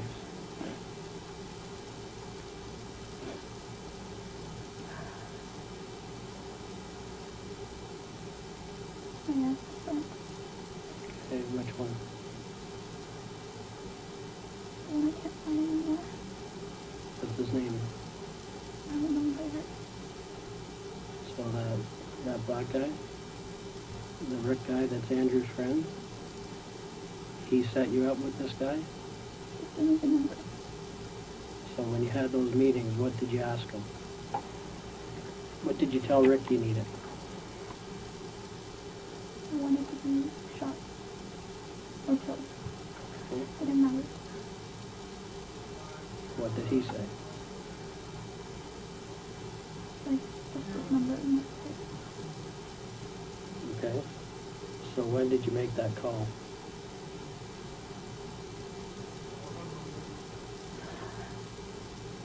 A month ago. 2 months ago. 2 months ago. Okay, and what did you discuss?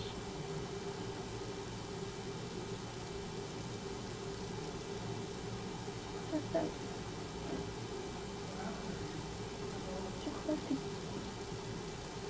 Just to make sure I had the money and that was it.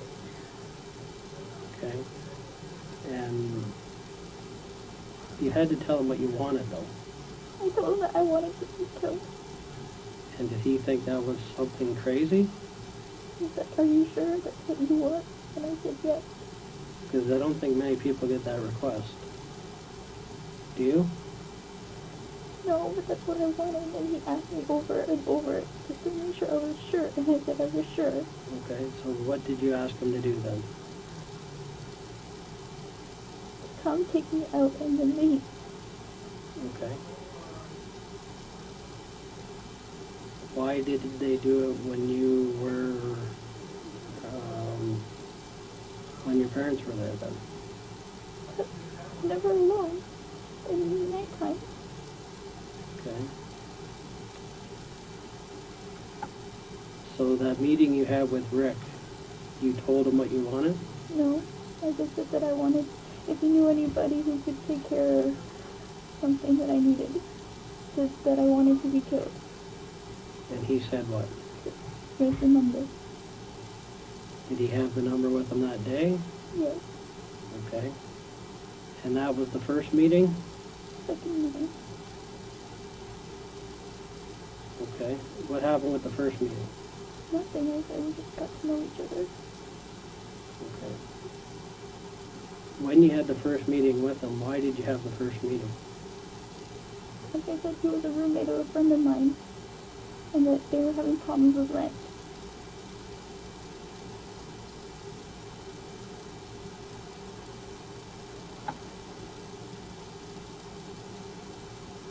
Okay, so you phone him up and have another meeting. Is that the meeting that someone saw you at? Yes. And who was it that saw you there? I don't know, my uncle told me that another person that saw me there was a black person. Okay, and was that black person Rick? I guess. Well, were you with any other black guy there? No. So you know him as Rick? Yes. Okay. And you told him what that day then?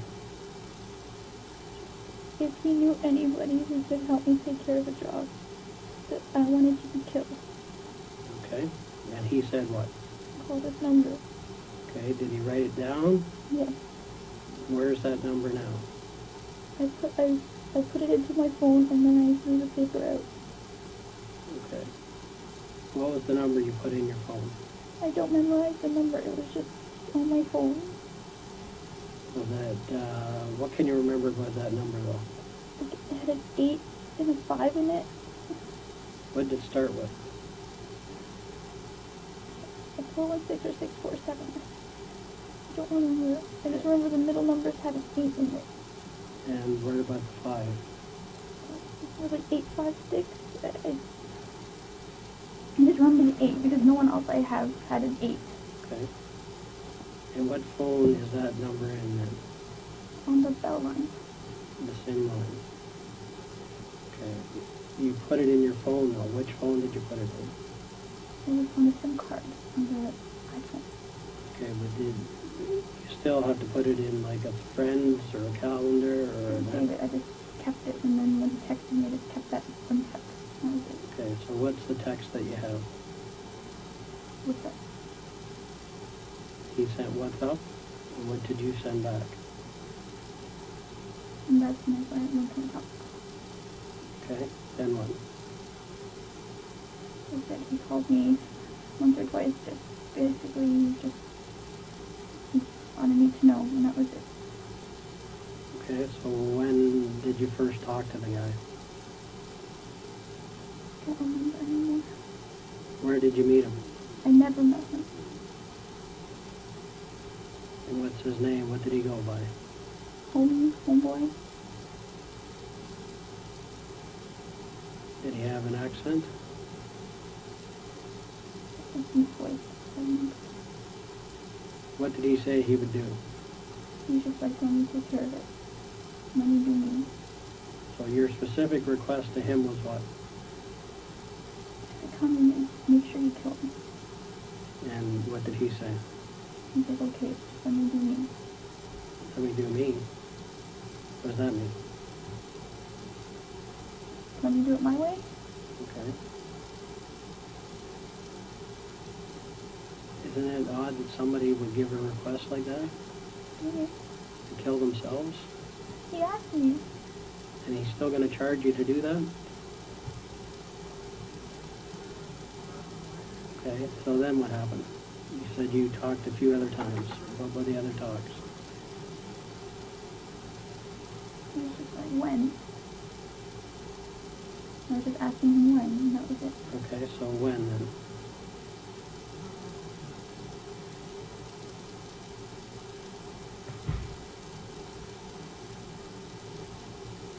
He was just like, whenever I have time.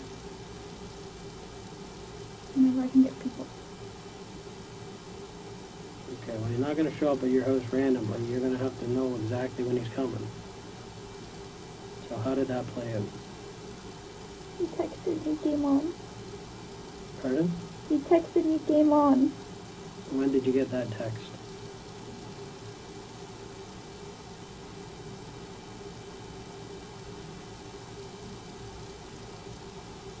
Don't remember the time. Sometime in the evening. What day? That's it. Okay, so before they came in, you had a text that said game on? Yeah. Okay, and where did that come from? What do you mean? Pardon me? What do you mean? Where did he send it from?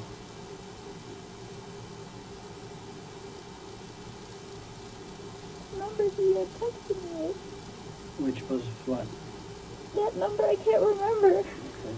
And what time did you get that game on call? I don't know, sometime. How many minutes before they came in? Oh, Okay, let's get it out. We're working through it. How many minutes before? I don't know. I didn't even realize they were in it.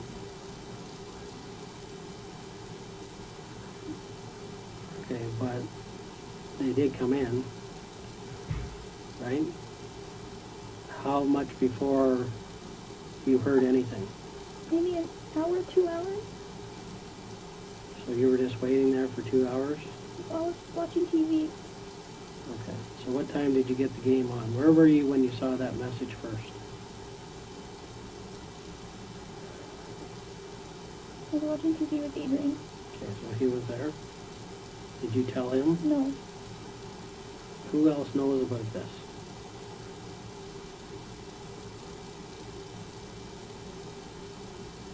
Jen? Yes. Who else knows about this? Me and the people who did it. Okay. And who are they? I don't know who they are. He just said, let me do me, and then that was it. Okay. So he does come into the house, and you're the obvious only young girl there, right? Okay. When he came to your room, Yes. what discussions did you have with the guy that came to your room? The real discussions you had, not what you told us. Where was the money? And I showed him where the money was. Okay. But he obviously said, I'm here to do what you asked. He never said anything like that. What did he say? Just like hands behind your back.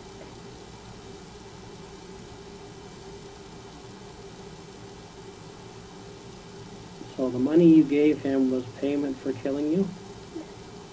Is that, he wanted $2,000? Yes. When did he give you that figure of $2,000? In one of our phone conversations. Okay, what's that? In one of our phone conversations. Okay. So in all the phone conversations you had, when was the first one that you had? What month? Well, Jen, this doesn't happen every day that you ask somebody to kill you, so. I honestly, I don't remember though. Okay. I say you do remember. You're going to have to remember. When's the first time? I really don't remember. Okay. Maybe When, in September.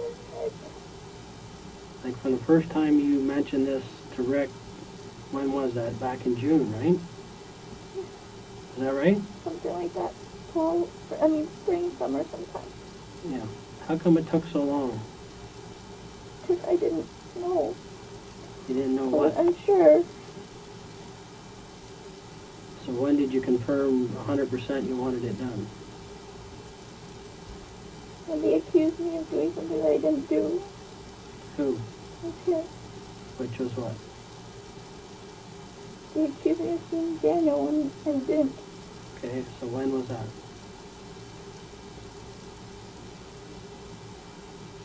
I don't know, end of August maybe. Okay, so you got in contact with Homeboy and said what? I'd like you to come and take out the 24-year-old girl. And he said, Okay, I'll call you. then what? And then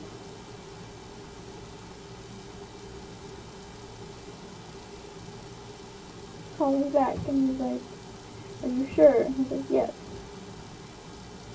Okay. And then he's like, okay, then you just let me do me then. He said, let me do me, Yes. which means what? Let him do it his way. Okay. Did he discuss ways with you how he would do it? No. Did you request any way for him to do it?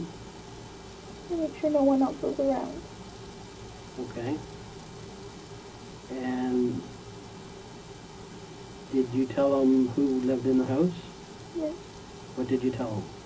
My parents were home. Okay, and did you tell them where they are in the house? No. What rooms they're in? No. Where they would be? No.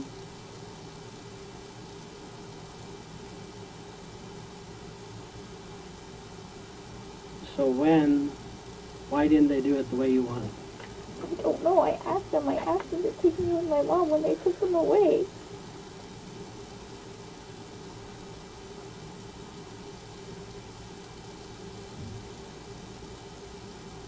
I realize that, but it doesn't seem to make sense. I know, it doesn't make sense to me. But that's how it was supposed to be.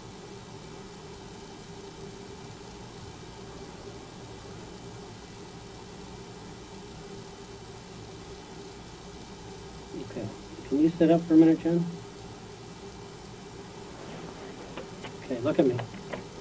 Look at me. Okay. Remember everything I told you about what I do for a living? Okay. I'm an expert in determining truth and half-truths. Okay. What you've just told me is half the truth. Okay? Now, what I do believe is that you went to somebody. And I do believe that night you paid them the $2,000. Okay? That's the true part. Okay? Right? But what's not true is it was never for you. Okay, Jen, no. Okay, you went to this person and you asked them to do a job. And the job was for your parents. Okay, that's what we got to get to here. Okay? I know that's what really happened, Jen. Okay? That's what really happened. Okay, so you've done good here. You're telling me half the truth. I'm going to get the other half out here. Okay? That's the part that you need to get to now. Okay, maybe you were supposed to be part of it, but you definitely wanted your parents out of the picture. Okay, that was for sure. Okay, so sit up and listen to me for a minute, because this is important. Okay? Now listen. Because of how you've been treated for the last 7, 8 years of your life, you no longer know how to tell the whole story, the truth from the start, okay? You've been conditioned just to tell little bits of the truth and little bits about lies, right? That's what you've done for 8 years now. That's how you've lived. It's an instinct now, okay? And that's part of your self-preservation that I talked about earlier, okay? And right now, that's where we're at, okay? That's where we're at. You did ask someone to come to the house, Jen, but it wasn't for you, okay? Pardon? It was supposed to be. You asked them to do this job on your parents, Jen, okay? Let's be truthful, okay? Nobody's going to come there and get the wrong people, okay? They're not going to tie you up and just kill your parents, okay? That's not going to happen. That's not realistic, okay? That never happened, okay? They were there because you planned this. They were there because you gave the order, okay? And I understand why you gave the order, because you couldn't do it yourself, okay? That's good, okay? Jen? Okay, but they were supposed to take your parents, Jen. And they did that part. Okay? Nobody needs... If you wanted to kill yourself, Jen, you're not going to pay somebody $2,000 to do it. I couldn't do it myself. Okay. But there's other ways. Okay? And if that was going to happen, they could have taken you outside and done it anywhere. It wouldn't matter, would it? Okay? There's no need to involve other people in this. If you really wanted to die, all they would have had to do is pull up beside you in a car and shoot you. Right? If he told me just to let him do it. Okay, but you're not going to accept that, okay? You're not going to accept that he's just going to randomly do it someday, okay? There's other things that happened in this case, Jen, okay? You let them in the house. You let them in. We know that. You went downstairs and you opened that door for them. We know that. Jen, you did leave the door open for them, didn't you? Pardon? Yes. Yes.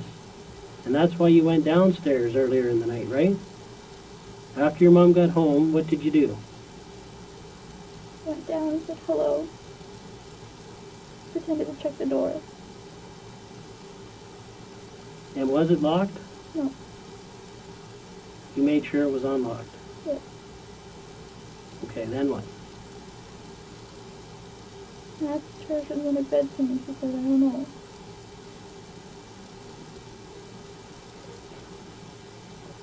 Okay, so again, we have some truth here. That's good, Jen. We know all along that you let them in, okay? We knew that. I knew why you went downstairs, okay? That was done on purpose, right? You had to let them in, right? Jen? Yes. Okay, now did they tell you to do that? Yes. So what else did they tell you to do? That was it, just to make sure they had access. Okay, so what was the agreement then? What do you mean? I Well, told you, $2,000, and they were supposed to kill me. And then they called me and made sure that they had access. okay, so how did they do that though? What was the question on the phone? Was it a text or a phone message? Text, VIP access. What does that mean? I didn't know, and then he said just make sure they can get in. Okay, so you saw a message that said VIP access, meaning they could get in. Okay, and so what did you text back? I didn't text them back, I called them. Okay, and what did you say? I'm like, what does that mean? Okay, and what did they say? Make sure that there was a way in. Okay, and what did you say would be the best way? I didn't say it. I was just like, front door, and he was like, yes. Okay, all right. So, that's good, Jen. I appreciate that because, again, I already knew that's what happened, okay? Your family is going to lock those doors at night, right? That's the routine. So you went down and checked the door and made sure it was unlocked, right? She was going to check it before she went to bed anyway. Okay, but she didn't go to bed till midnight, right? That's why I asked her. Okay, did you say, I've checked the door? No. You didn't tell her? No. Okay. And so when you went back upstairs, did you actually talk to Andrew? No. Or did you just say that? No, I really did talk to him. And the other guy? Ed, I was on the phone with him. Okay. In between those calls, did they call you? Yes. Or so how did that play out? Where between those calls did those calls come? Just one. Tell me how that happened. That's when they got the text. That's when I got the text VIP access. Okay, so you were talking to Andrew, Yes. and it had finished, and then what? They texted me, like VIP access. That's when I hung up and I called and asked them. Okay, so you hung up from Andrew or Yes. From Andrew. Okay. And you phoned them Yes. and said, what do you mean? Yes. And they said, Make sure there's a way in. okay. And you said, Front doors. okay. And then, I went down to the front doors. okay. And what did you do? Made sure if they were locked yet, and they weren't. Okay, so how could you tell? Okay, so you checked what did you check? The lock. Okay. And did you kind of turn it back, or how? I don't remember it. When you left that door, you were satisfied that it was open? Yeah. Okay. Then, what happened? Then everything else I said happened. I went back to my room. I called Ed. I didn't even know when they came in. Okay, but they came up to your room. Yeah. Or somebody came up to your Well, room. like I said, I heard my mom call from my dad, and that's when I went out. Yeah. And what happened? And then he was there, standing there. Okay, give me 1 sec, okay?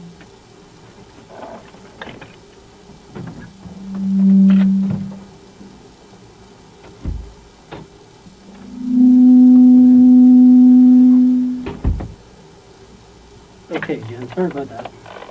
Okay. So, we get to the point where you get the text message, you go down, you do the door, you go back upstairs, and what do? Call Ed. Okay, why do you call him? What I usually do. Okay. What were you expecting to happen next?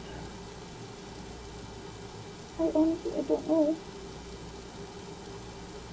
Because he didn't tell me anything, he just let me do me, but I didn't know how he was going to do anything. Okay, what else did he say on the phone? He must have told you we're around the corner or something. No. Did he tell you how long? No. Okay, but it was on for that night. He had game on the text. Yes. Okay. What did you do with those text messages? I think I delete them. Okay, and the phone that you were using two phones that night? Yeah. Okay, you have to sit up because I can't hear you here. You were using two phones, okay. Yeah. So the phone you were talking to with Andrew on was what phone? Samsung. And the one you were talking to them on was what? The iPhone. The iPhone, okay. And then, did you ever talk to them on the Samsung? Never. Okay. Now, what next? And everything else that happened next week had said. Okay. Now, look at me, Jen. You're almost there. Okay? Most of what happened in the house happened. Okay? We know that. Okay? You gave a description of a black guy with dreads. There was no black guy with dreads in there. Okay? We know that. Okay? We know that because your dad's not going to miss that. Okay? He gave a good description of the guy that you were with, and he's not even black. So tell me about that. Honestly, Jen, that's exactly. You got to be up front here. Okay? Honestly, that's because obviously you didn't want to tell us everything because there was a plan. You didn't tell us that night either. Okay? So everything now, else that happened after that is. that guy with dreadlocks was never there. Okay? So why did you say that? But that's what I remember. Okay, you can't mix that guy up with the description your dad gave. He's not even the same color. Right? But that's Tell me why you said guy with dreadlocks. because that's who I Because there saw. was no guy with dreadlocks there, Jen. That's the problem here. Okay? That's the problem. Okay, now, the issue here is this, and you have to look at me. Okay? Your dad wasn't supposed to be a witness. Okay? That's where this whole thing went wrong. Okay? Your dad wasn't supposed to live. Okay? And when he did live, he was able to tell us what really happened that night. Okay? Which was in conflict with what you told us. Okay? Seriously in conflict. Okay? You had all these things about number 2 going upstairs and everything else. Number 2 was down there with a gun on your mom. Number 3 was down. He didn't. Okay? We know that never happened. Okay? I don't want to argue about it. Okay? I'm not going to argue about But it. I've already gone this far. You've gone this far, but that doesn't mean. Okay, what? Now, let's get it all straightened out, because this is a total half and half. We're there again, just like the school, just like everything else. This is how you deal with pressure, okay? You give half and you hold half. You give half and you don't give the rest of the true facts, okay? That's your stress mechanism, okay? That's what you've been trained to do since you were 15 years old, okay? Because your parents could never accept the truth. That's why this whole thing happened, okay? No matter how honest you try to be with them, okay? They always wanted more. It was never good enough. It was never good enough that you were a good kid, okay? And that you loved figure skating and piano. And if that's all you ever did, that's good enough. But it wasn't good enough for them. Right? Jen? So what happened here? I'll tell you what happened. You made a specific request, and the job was for your mom and dad. Okay? Nobody's going to come in there and do the wrong job. Okay? Nobody's going to do that. They came, you paid, and they did what they were supposed to do. Okay? If it was supposed to be for you, you would have said that to them. Okay? You never did. Okay? This was always for 2 people. Okay? This was about mom and dad because they had taken things too far in your life, Jen. Okay? That's what it's all about, and you and I have to get that out right now. Okay? So sit up for a minute. Let's get this final piece out, okay? Because that's the only mistake you made in this whole thing. You got fed up, and you went out and did something about it. Okay? This was all about self-preservation. You had no choices. This was the only choice you felt you had left. Jen, I know that's why you feel so bad about this. Okay? It's because it was supposed okay, no. Jen, you have to be honest with me here. I am being honest with you. Jen, okay, it's all going to come out, okay? And the last thing that you want to happen later, okay, is for people to say that she didn't tell the whole truth. Okay, this is your one chance. That is what I do remember. Okay, but you made a request, Jen, and this was a planned request, okay? And the plan was for your parents, Me. okay? Jen, you have to be honest about it. This is the only thing that's in contention here, okay? You made the mistake, okay? Everybody understands. Everybody in this police department feels sorry for you. I can tell you that right now, okay? Because they've seen what you're going through. It's so obvious, okay? That all this tension you put out, basically this is like a volcano, all right? And at one point it was just too much and you erupted, okay? And you made a bad decision, okay? And once you hired this guy, there was no turning back. It was supposed to be yourself, Jen. No, it would not happen that way, okay? It would not happen that way. Now, in the original story, you said that you hid your cell phone, okay? If it was for you, you wouldn't have hid your cell phone. That would have never happened. So it's in conflict. It's not hidden. It's just I put it there naturally. Okay. It's what I naturally do. Okay, but you said on tape that you hid it there and that they didn't know about it. That's your language, not mine, Jen. Which tells me that you intended to use it sometime to get out of there as a rescue mechanism. Okay? So, I already know that you planned this, Jen, and it wasn't for yourself. We know that, Jen. You know that. I know you don't feel good about it. And I know you've thought many times that you would not like to be here. Okay? But who caused that? Why did you feel like that? Okay? I'll tell you why. It's because of the way you've been treated all these years. You didn't bring that on yourself. They brought it on you. The depression. You were cutting yourself and they didn't even pick up on it. All they wanted was so much success out of you, they were not even looking at you as a person. They were looking for a success story. Instead of just saying, whatever Jen wants is what's good for us. Whatever she's happy with. As long as she's happy in her life, I'm happy with it. If she wants to work at Eastside Mario's for the rest of her life, that's fine. If she wants to be a piano teacher, that's great. If she wants to continue figure skating, that's wonderful. Do you know what I'm saying, Jen? I know what you're saying, but Okay. this is what I know. Okay. And Okay, so the only thing that you haven't told me is that you put the plan in motion for your parents, okay? And now you would wish you never did, and that's good, okay? It's good that you feel sorry about it, because you do. If you could go back, you wouldn't have gave that plan to them, would you? if I knew what they were going to do, I wouldn't Okay, have done it. Jen, look at me. You knew what they were going to do, okay? Listen, let's be rational here for a minute, okay? Nobody makes a plan to have themselves killed in that fashion, okay? Nobody shows up at your house for no reason and kills the wrong people, okay? That's where we're at here, okay?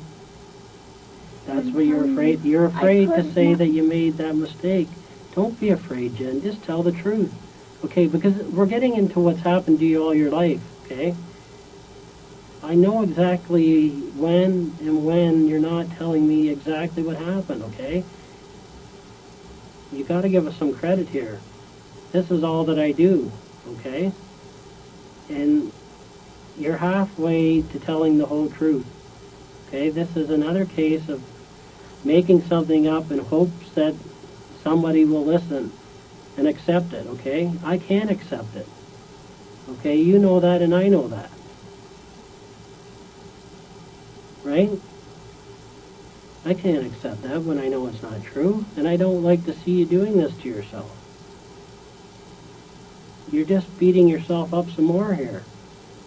Okay? Jen? Because I'm telling it to you, but you say that it's contradicting, and I don't Okay, understand why. it doesn't make sense, okay, that someone, if you wanted yourself killed, okay, they wouldn't do it in your house. Okay, there's no reason to hide anything. Okay?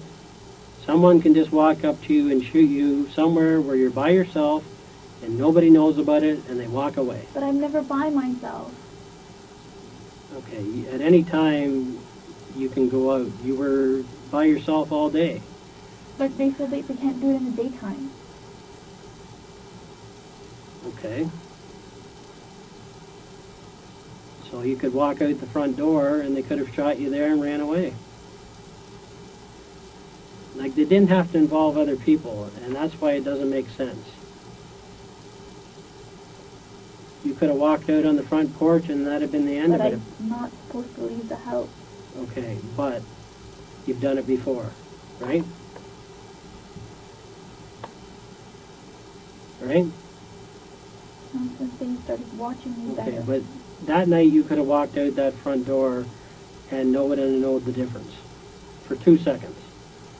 My mother would know she was right there. Okay, but they could have came and done it. Okay? But they didn't tell me how they were going to do it. Okay. Why would somebody shoot someone they didn't have to shoot?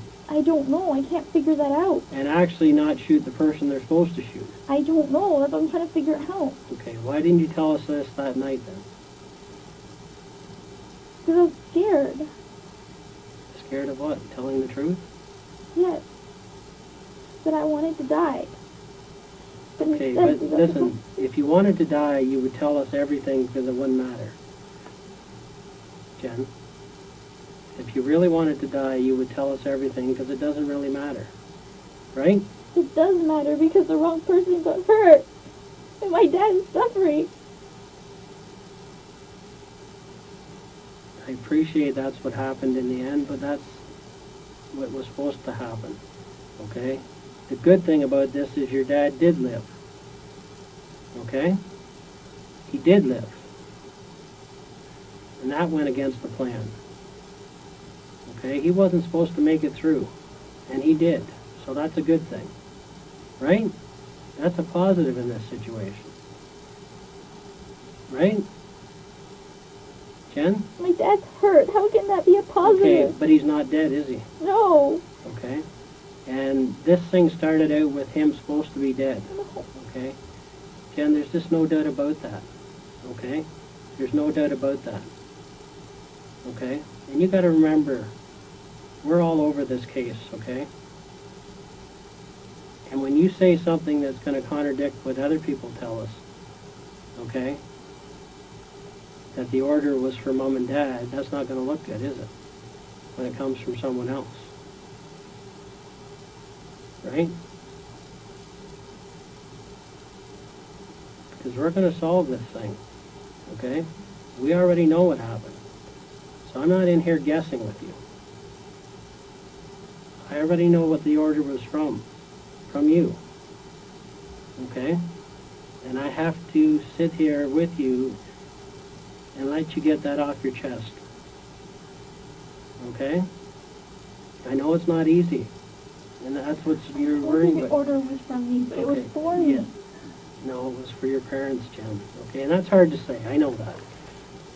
I know that's hard to say, okay? Because that's not, if you could make this decision over, you would change it, okay? You would change it, right? Of course. If I knew who was going to get hurt, of course Okay. I wouldn't. Jen, you knew who was going to get hurt. That's the whole issue here. Okay, that's the whole issue here. That's all we're dealing with here. Okay? From the start I've told you that I know you were involved. Okay? And it's beyond asking someone to kill you. Okay? The order was for mom and dad. Okay? The only mistake they made is they didn't get your dad. Okay? Yes, they hurt him. Okay? Yes, he's injured. but he's alive, and that's a good thing.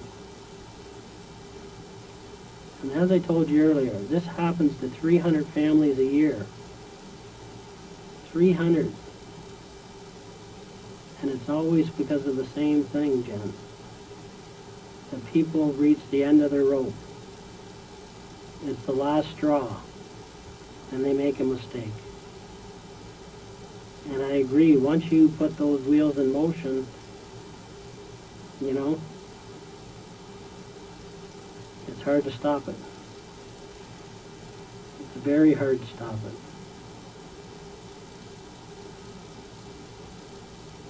So let's get down to the bottom of this, Jen. You got to help me through the rest of this. Okay? Now,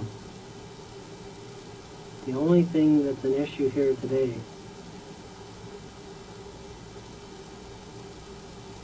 is that you gave a request to these people for your parents and they carried it out, okay? You didn't do it. That's a good thing, okay? You didn't shoot them. You didn't hurt them. Your mistake was making a request. Right? That's where you and I are at right now. Okay, that's the only issue we need to talk about. Okay? I'm not going to get into everything else because it's not even important. Okay? But we need to see justice done here. And we need to do that together, Jen. Okay?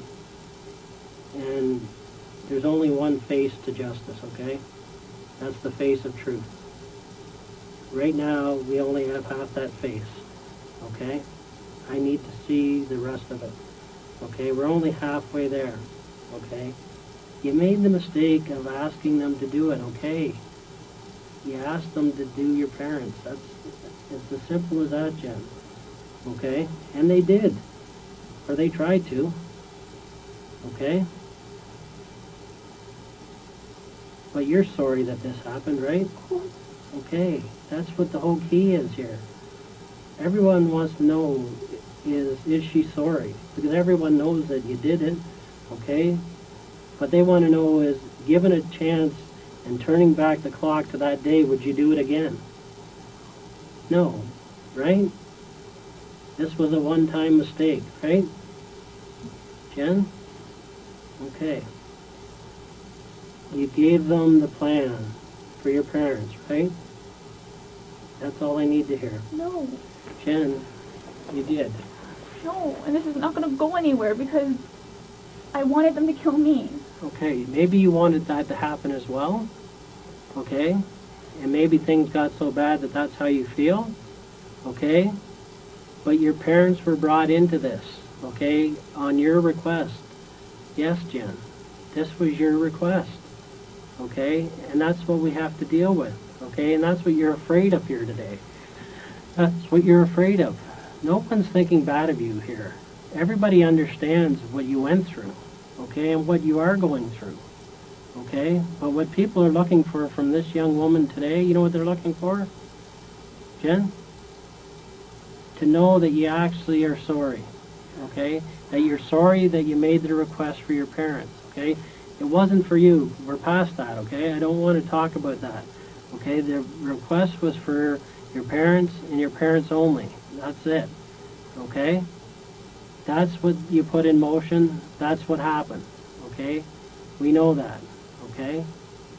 At the end of the day, you have to look at yourself and say, when Bill came to me with the answer, did I deal with it?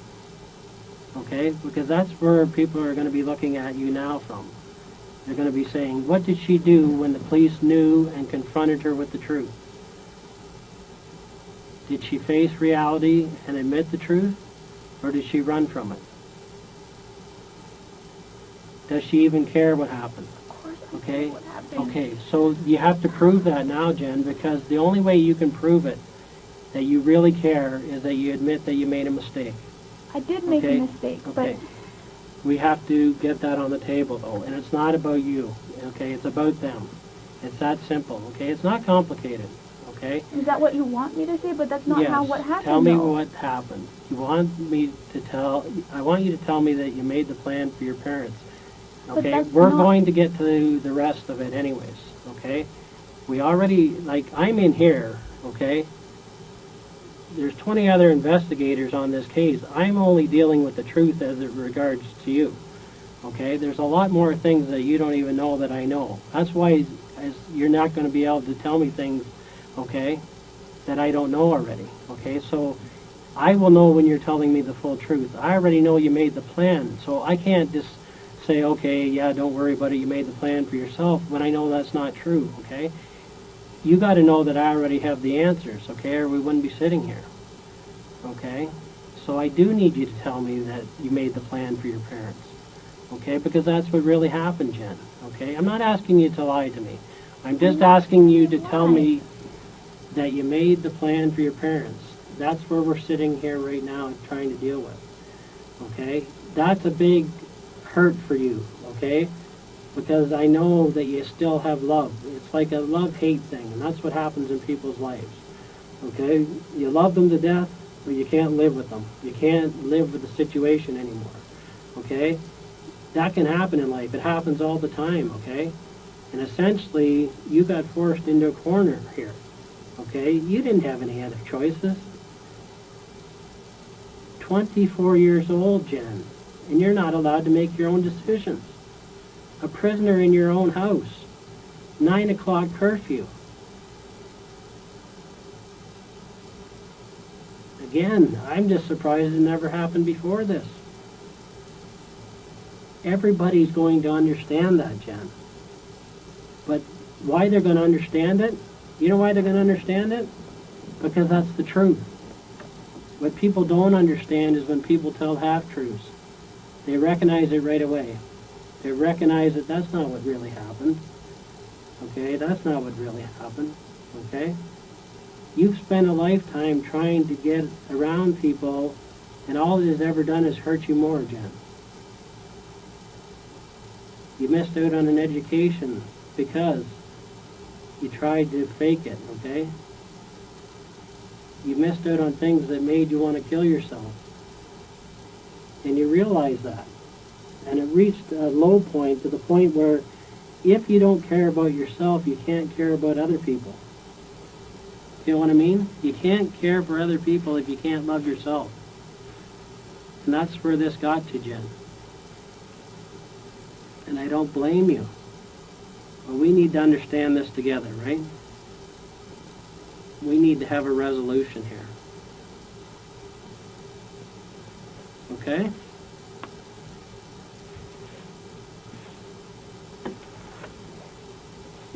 Stuck. Okay. Can we understand each other, Jen? Okay? You've told so much of the truth, you're just not telling the final portion. This isn't even half-truths anymore. This is 3/4. Okay? The only thing missing is 1/4 of the truth. Okay? The rest is true. Okay? We know that. Okay? We know you got the text. We know that you gave the go-ahead. Okay? But the go-ahead wasn't for yourself. That's what's at issue here, Jen. So we're going to sit down here and work through this together. Okay? We're going to work this out. We're going to get the full truth, because you know what? The full truth is only 100%. Not 75%, not 90, not 99. 100% everything that really happened that night. Okay, Jen? All right? Let's do it together. Okay, you did. I don't understand why it doesn't add up. Why it doesn't add up is because that's not what happened. Okay? The truth will add up. Half-truths don't add up. That's all they ever are, is half-truths.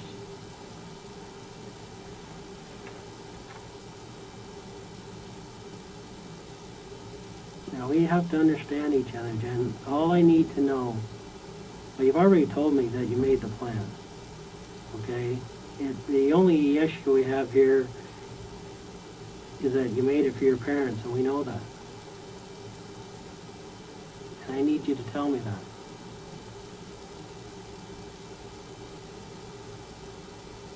Okay?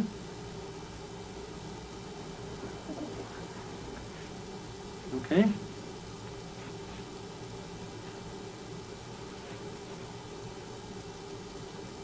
Tell me what happened. I told you what happened. Okay, all of it.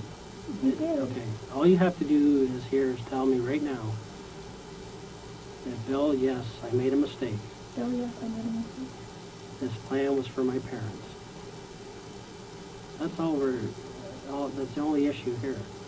It's not about everything that happened that night. We know what happened that night, okay?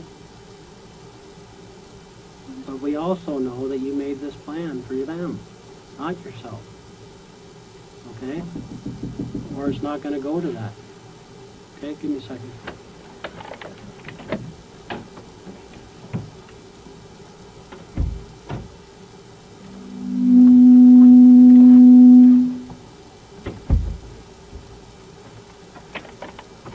Okay. I need you to listen close to me, okay, Jen? At this point in the investigation, okay, I'm going to be arresting you for murder, okay? Also attempted murder and conspiracy to commit murder. Do you understand that? Just have to tell me if you understand those charges. Just say yes or no. Yes. Okay. It is my duty to inform you that you have the right to retain and instruct counsel without delay. Do you understand that? And what does that mean to you? Absolutely. Yes. Okay. You also have the right to telephone any lawyer you wish. Do you understand that? Yes. You also have the right to free advice from a legal aid lawyer. Do you understand that? 1-800-265-0451 is a toll-free number. You have to listen here. So can you take your hands off your ears? I need you to listen. There's a toll-free number that will put you in contact with a legal aid lawyer for free legal advice. Do you understand that? So you can speak to a legal aid lawyer right now, or a lawyer of your choice if you like. Do you understand that? Do you wish to call a lawyer now? Yes? Okay. Do you have a lawyer that you know of to speak to? Okay. What I'm going to do is read you some other things, and then we're going to deal with your lawyer, okay? We'll deal with how we're going to get that. So, you may be charged with murder, attempted murder, and conspiracy to commit murder in relation to your mother and father. Those are where those charges stem from. Do you understand that? Just yes or no? Yes. Okay. Do you wish to say anything in answer to those charges? You're not obliged to say anything unless you wish to do so, or whatever you do say may be given in evidence. Do you understand that? Yes? You just have to speak a little louder. Yes. Okay. Again, I've already given this to you, but I'm going to read it. If you have spoken to any other police officer or anyone with authority, or if any such person has spoken to you in connection with this case, I want it clearly understood that I do not want it to influence you in making any statement. Do you understand? Jen? You just have to speak a little louder. Yes. Okay, so what we're going to do right now is, do you have your own lawyer? No. No? Okay. Do you have a lawyer you would like to speak to that you know of? No. Okay. Would you like to speak to duty counsel? I just want to talk to someone who can help me and understand. Okay, so who would that be? I don't know. So do you have a lawyer? You said that you were on my side. And I Okay, was... I am on your side, Jen. Okay? I know what happened here. Okay? I'm on the side of truth, okay? I want that to come out here, but at this point you need to deal with the lawyer you said, okay? I have to honor that request. So what we need to do now before we discuss anything else, okay, is deal with that issue, okay? So we have options, okay? You can, do you know anyone you could, to a lawyer yourself? No. I can bring a phone book in here with numerous lawyers and you can look at that if you like and pick a lawyer. Or we can call duty counsel. They will call back. We'll put you in a private room and you can speak to them in private. Okay, but the decision is yours. What would you like to do?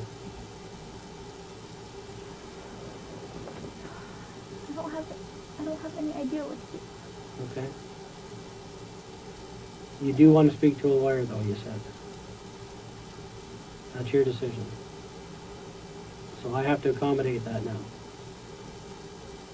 Okay, so that's what I want to do for you. I want to accommodate that if that's what you want to do.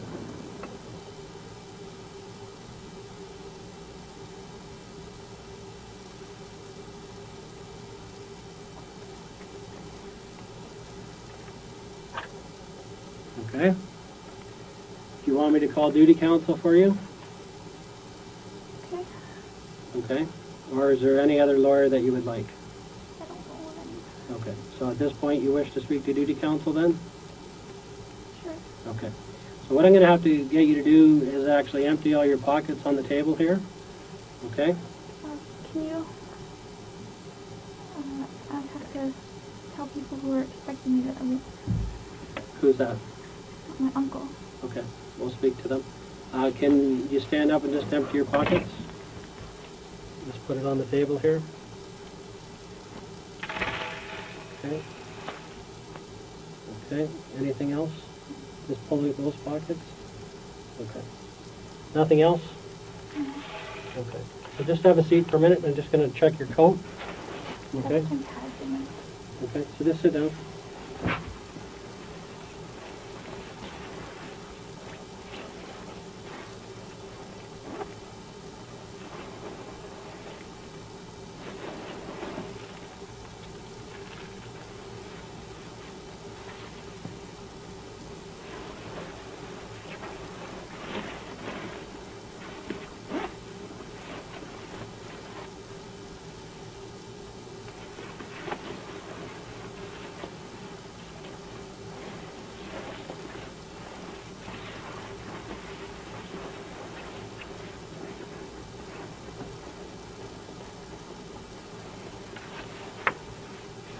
Okay, so in your pockets you had a couple pads. You have one in your jean pocket or with you, and you had $200 in cash. Is that correct?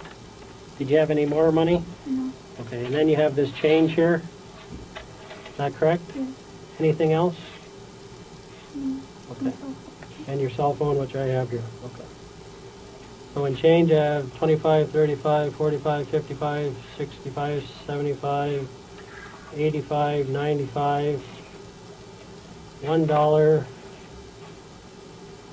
and 7 cents. So $100, $101 and 7 cents. Okay. We'll put that in a bag for you. Okay. You need 200 in it? Sorry, 200. You're right. So $201 and 7 cents. Two $100 bills, right?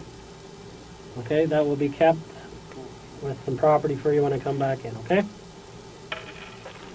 I'm going to make sure that they are making a call to duty counsel, and we'll line that up, and you can speak to the duty counsel in private, okay?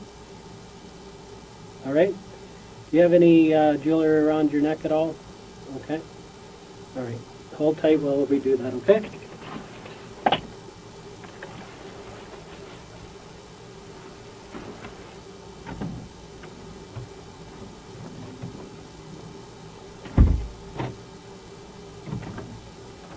We've made a call to duty counsel, and we're just waiting for them to call back, okay? Need a drink of water or anything? What's that? I do have to go and speak to these officers, but I'll come back and speak to you, okay? But we got to take care of the lawyers, okay? That's the priority right now, okay?